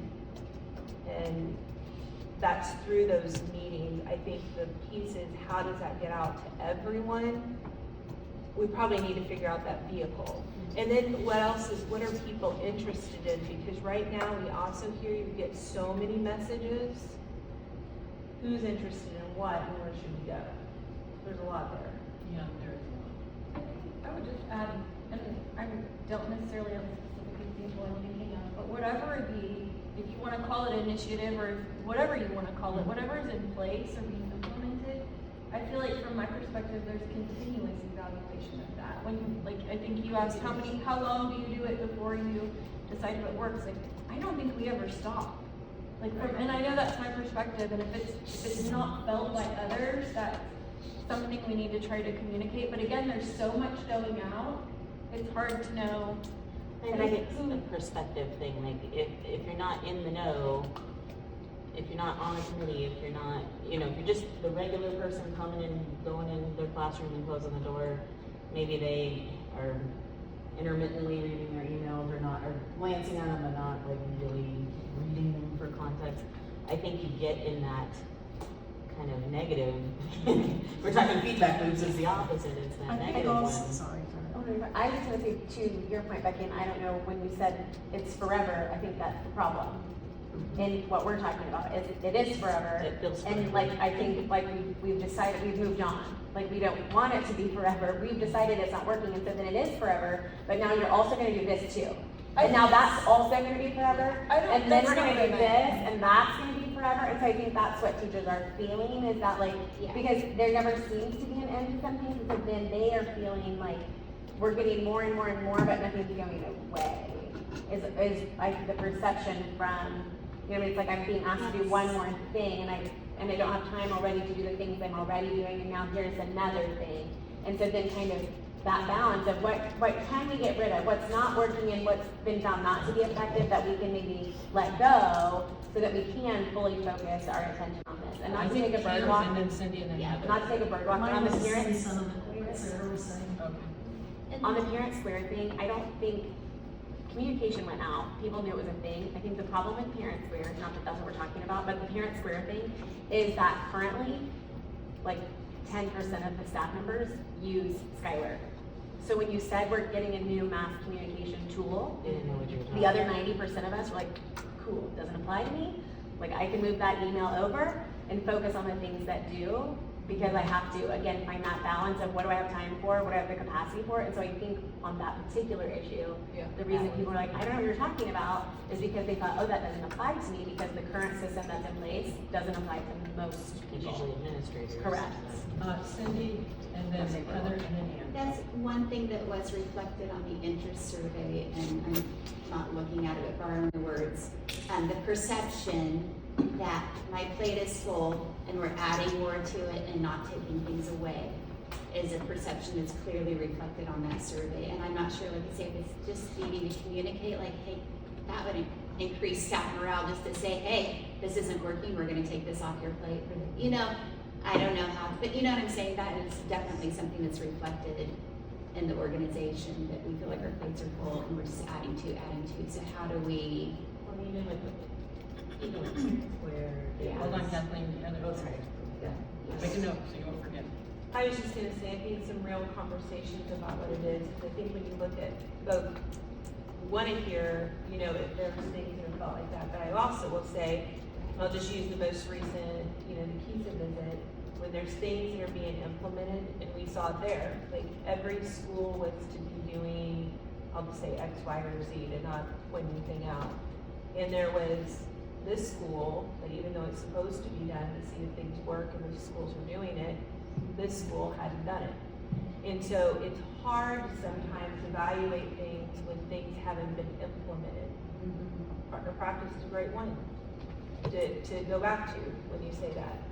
So to have true implementation of it, if one, if you don't believe in it, or two, are you checking up on it, so if the kid's not doing it in the families, it's not, hey, you didn't get your work done. It's, I wanted to make sure, we're working on these math, and I noticed, or spelling words, or whatever it is. I noticed last week, it was 15, and I got 15 right, and maybe they can get up to 20, could you work on, are we following through with those initiatives that we're doing and seeing through it, before we say it doesn't work. Because I would also say, whether it's partner practice or whatever, just like we said, it's only this much implemented and we need to be doing it like it. I don't know that it's fair to say it's not working, it's not. And I think that's where those honest conversations come, because sometimes then we try to fill a gap because you're like, okay, this isn't, so maybe we need to put this layer on to make sure this gets done. It just feels like more. So sitting down and digging down what it is, like what is it that feels like more, and why are we doing that, and is it everybody? Because I think sometimes we find out, we've been in meetings, we're like, why are we don't need to do that, or why do we, with that, and I think people say, well, I don't want to give that up, I like doing that. And sometimes some of the practices are because of choice, and that isn't something. So I think there's a combination of it with trying to get to the bottom of what is really happening at different grade levels about that, and seeing when that can happen. And who was after Ann? Kathleen and then Becky. So I'm gonna kind of tail off of what I was, I'm hoping I'm interpreting you correctly when you were talking about we're continuously reviewing it. It sounds like to me we're talking about continuous process improvement, meaning we're always in kind of like a, if I'm understanding you correctly, like we're always in a state of flux. We're always looking for ways to improve. We're never finished with our work. But I also understand too that there's, again, teachers, you're not seeing an end to it. And I'm thinking in terms of what we're going back to with this particular grievance, so to speak, is that this is talking about teacher overload. So it's you're constantly feeling like this is being piled on top of you repetitively, but there's no end in sight. And you know, I mean, I don't know how many of you are familiar with like Lean Six Sigma theory of constraints, those business process re-engineering, those kind of things. It's all just about process improvement. My question, I guess, to Heather or anybody in the district level, I mean, do we have anybody that does process improvement in the district to really, like, is there an office, like a project management team or something, or somebody that would handle something like this that could keep tabs of the multitude of initiatives so that there is a tangible beginning and end in sight so that teachers can be like, oh my gosh, thank you, I don't have to, this doesn't have to be at the forefront of my plate right now, so that there is some kind of, and that's just a question, just a thought. I mean, is there anything like that, a PMO or anything? So I would just say, you know, we're very lean, I would say, in our district with stuff, but I think constantly we're looking at processes.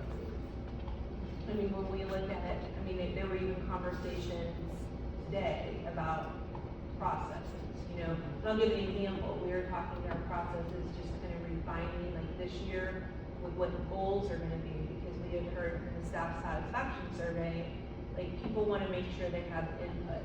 You know, that kind of was a theme, like we don't like to just be told, like we wanna be a part of that. So we started clear back a few months ago about goal setting for next year.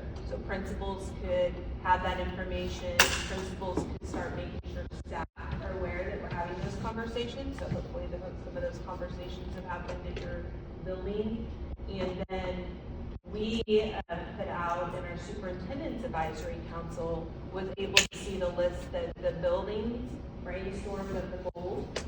And our superintendent reps then went through that piece and said, of these ones, these are the ones we would recommend from a building perspective, so we could get some input from our SAC representatives. And then we're going to come back together with our principals and have conversations so they can take it back again to buildings to have a conversation, because that's important. You know, we're looking at a culture goal, and we're looking at academic goals. But when you talk about processes just like that, that's refining. Because it used to be the goals were just, if you want to say, set, if you want to say more at the district level, and now it's going clear down. I mean, even at SAC, we have a classified representative that's as part of SAC, which is really important to have some input on what those goals are, you know, with that. So when you say that, I think you're constantly looking based on feedback to do processes. Do we have someone just in the position? All of us as directors are always looking. I would say your principals are looking. And frankly, I've had our building improvement teams and key stuff about processes on how it is. I think most recently the board approved, when we looked at our evaluation, they recognized that we didn't have the right tools and our processes weren't in line with some of key positions, and trying to put them in like square, what is it, square peg, round hole, square peg type of thing, and it was frustrating for staff because you need meaningful feedback. So if that helps, I think it's just a constant piece that is being looked to. I think Just I as think, you I can. think bringing up the parent square, I think that's a good example of where the communication sometimes gets lost. Not that it wasn't communicated, because it was, but those of us that are on those committees, I know exactly what parent square is. I know it's going to be great. We're going to love it. It's going to be all in one. It does a lot of really cool stuff. But I was on a committee that got to see it, and I think, like what you were saying, is if you just heard that it's going to replace Skylar, and you've never touched Skylar because you're not the principal, you're not sending out the snow days like the superintendent does, then you just completely pushed it out of your mind. And now when the training is coming on the 24th, you're going to be like, oh my God, here's one more thing I have to learn. Here's a full new they're adding another initiative. And I don't know how we fix the perception issues, because I think it really is just a clarity of thought. Write it down, Becky. We might be past it. I just want to clarify. It wasn't my intent to say, my perspective is not that it goes on forever. I really was trying to say something different, and I apologize if it wasn't clear what I was saying. What I was trying, and I think it's been said by a few people since then, but it's a continuous evaluation of if something's put in place, it's to address a concern that's been brought to our attention, or to work towards achieving a goal that's been set, as Heather just described the way they're set. So there's a continuous check-in and evaluation and feedback piece that's, I didn't mean to say that it goes on forever, that there's not a Maybe this certain looks number of different. days. Like it, what I was thinking when you were talking, Sarah, was like, we roll this one out and then we just, there it goes, it's forever, and then we're gonna do the next. That's not what I was meaning to say. The meaning was when you put something in place, it's a continuous, it never stops, that we're talking to each other and we're reflecting to each other, getting feedback even from students about how they're feeling about things. That is what I meant by continuous. I didn't mean to strike a forever word, but I appreciate knowing that's how it feels to our teachers, because I think I could have framed my statement differently, but I just want to clarify it, so I just want my perspective known. That what I mean is it never stops, that we are looking and always trying to be better. Not stagnant district. And, right, I guess we try to be innovative. I feel like we are innovative by nature in order for students to.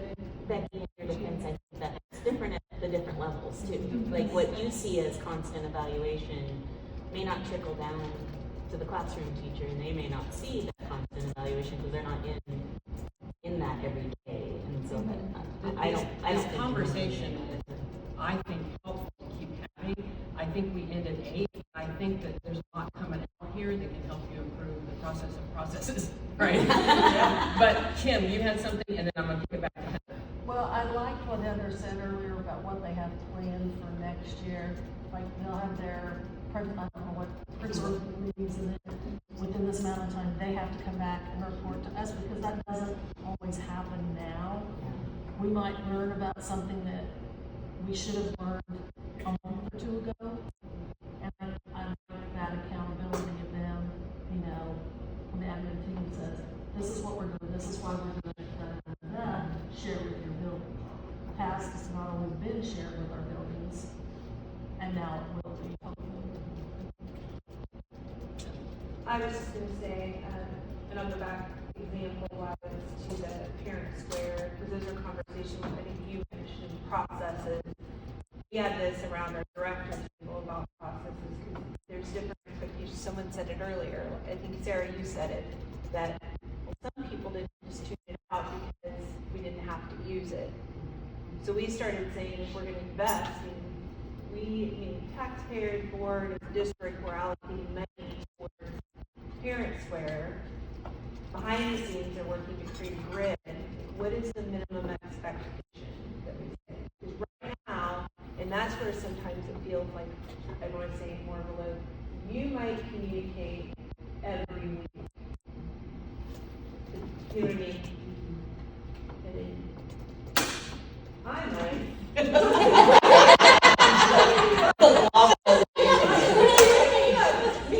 If I only communicate every month, I think it's great.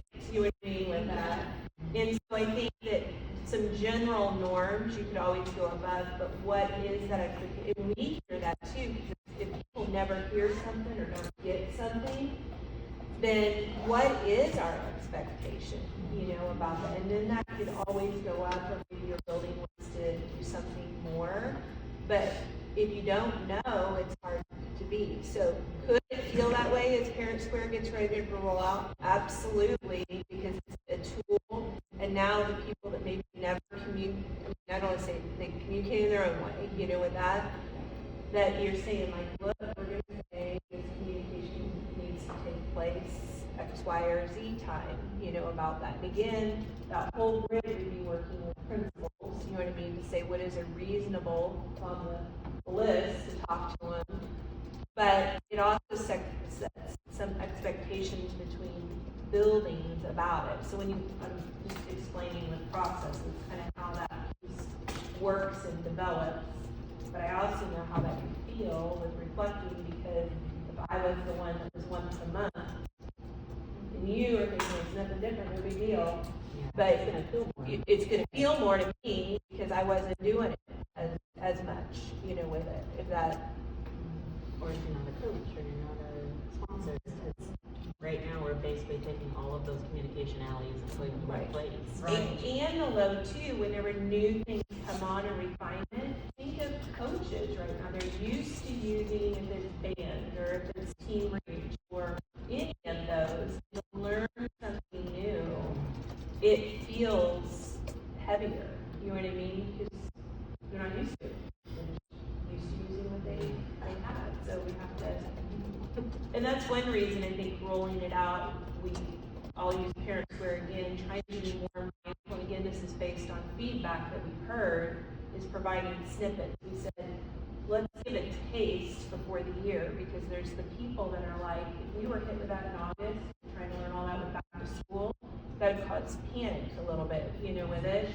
And so we said, let's do part now, and then so you have that, and then we'll do a refresher when we get to August with it.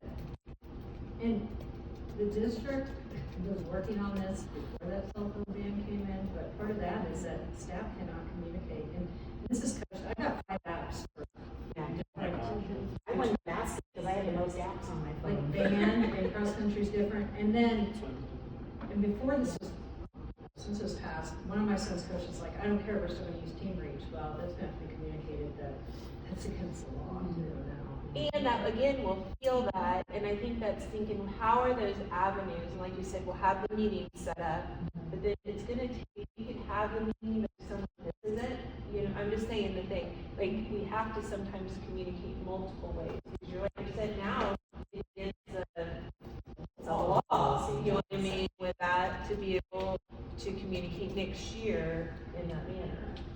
So we have to make a shift, actually ahead. But no social media, and that's beyond Facebook and Instagram, so on the apps, unless it's school proof format. Which as a parent too, I mean, you have like 5 apps, I had like 7 or 8 on. Something like that, but I mean, that also talks about that fatigue, that overload, because you might be communicating with teams. So Obviously a good topic here. yes. It's only well, you've had some good conversation. I think we picked the conversation back up, and maybe drill down a little bit more on, I don't want to say change teachers' perception without changing anything, but what are the small steps that you could make that have a big impact? Because otherwise I think you're going to be layering on. You know what I mean? So just food for thought, I guess, this conversation. We'll pick it back up. Does that make sense? What else we got for next time? Just our next meeting will be on 4:30, from 8:30 to 2 p.m. Starting at 8:30 in the morning. Yep. So that will be our next meeting. And the one team is doing the language for. Yeah, we're gonna look at the committee will meet as well. And there are committee people will stay and plan a date. So for daily. And we'll pick this up and then we'll continue to move through. Okay. We're going to have a good productive day. We just just didn't want to be like, yeah, I'll do it. And like, okay,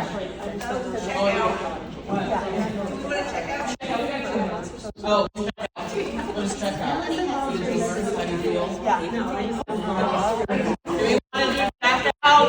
Because I think Check out. do it. Let's just check out. So, you know, Jordan, start. we need to check out first. Check again. Check out. Good job. I've been watching the radar. We're good. Oh, yeah. Still in I know, but like, so that Stephanie can get home helping attack. Does it look like does it sort of It's in Oklahoma. I mean, it's moving in this direction. It's very cross. Oh, really? That's what I'm like, what's, like, baseball's happening, it's currently. Yeah, yeah, my night over the 7:45 game. I'm like, I would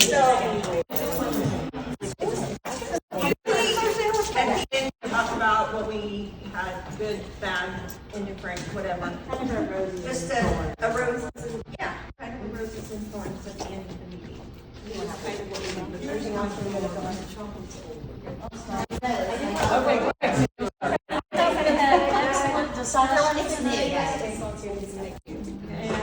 Look forward to knocking out more next week. And I'm going to New Orleans this weekend. Hey, you want to check out? Haynes was overwhelmed by the whole process. Sarah. No, I'm good. I feel like there's a good conversation. I think there's like good work to be done. Continue that conversation. We do have an invoice. Yeah.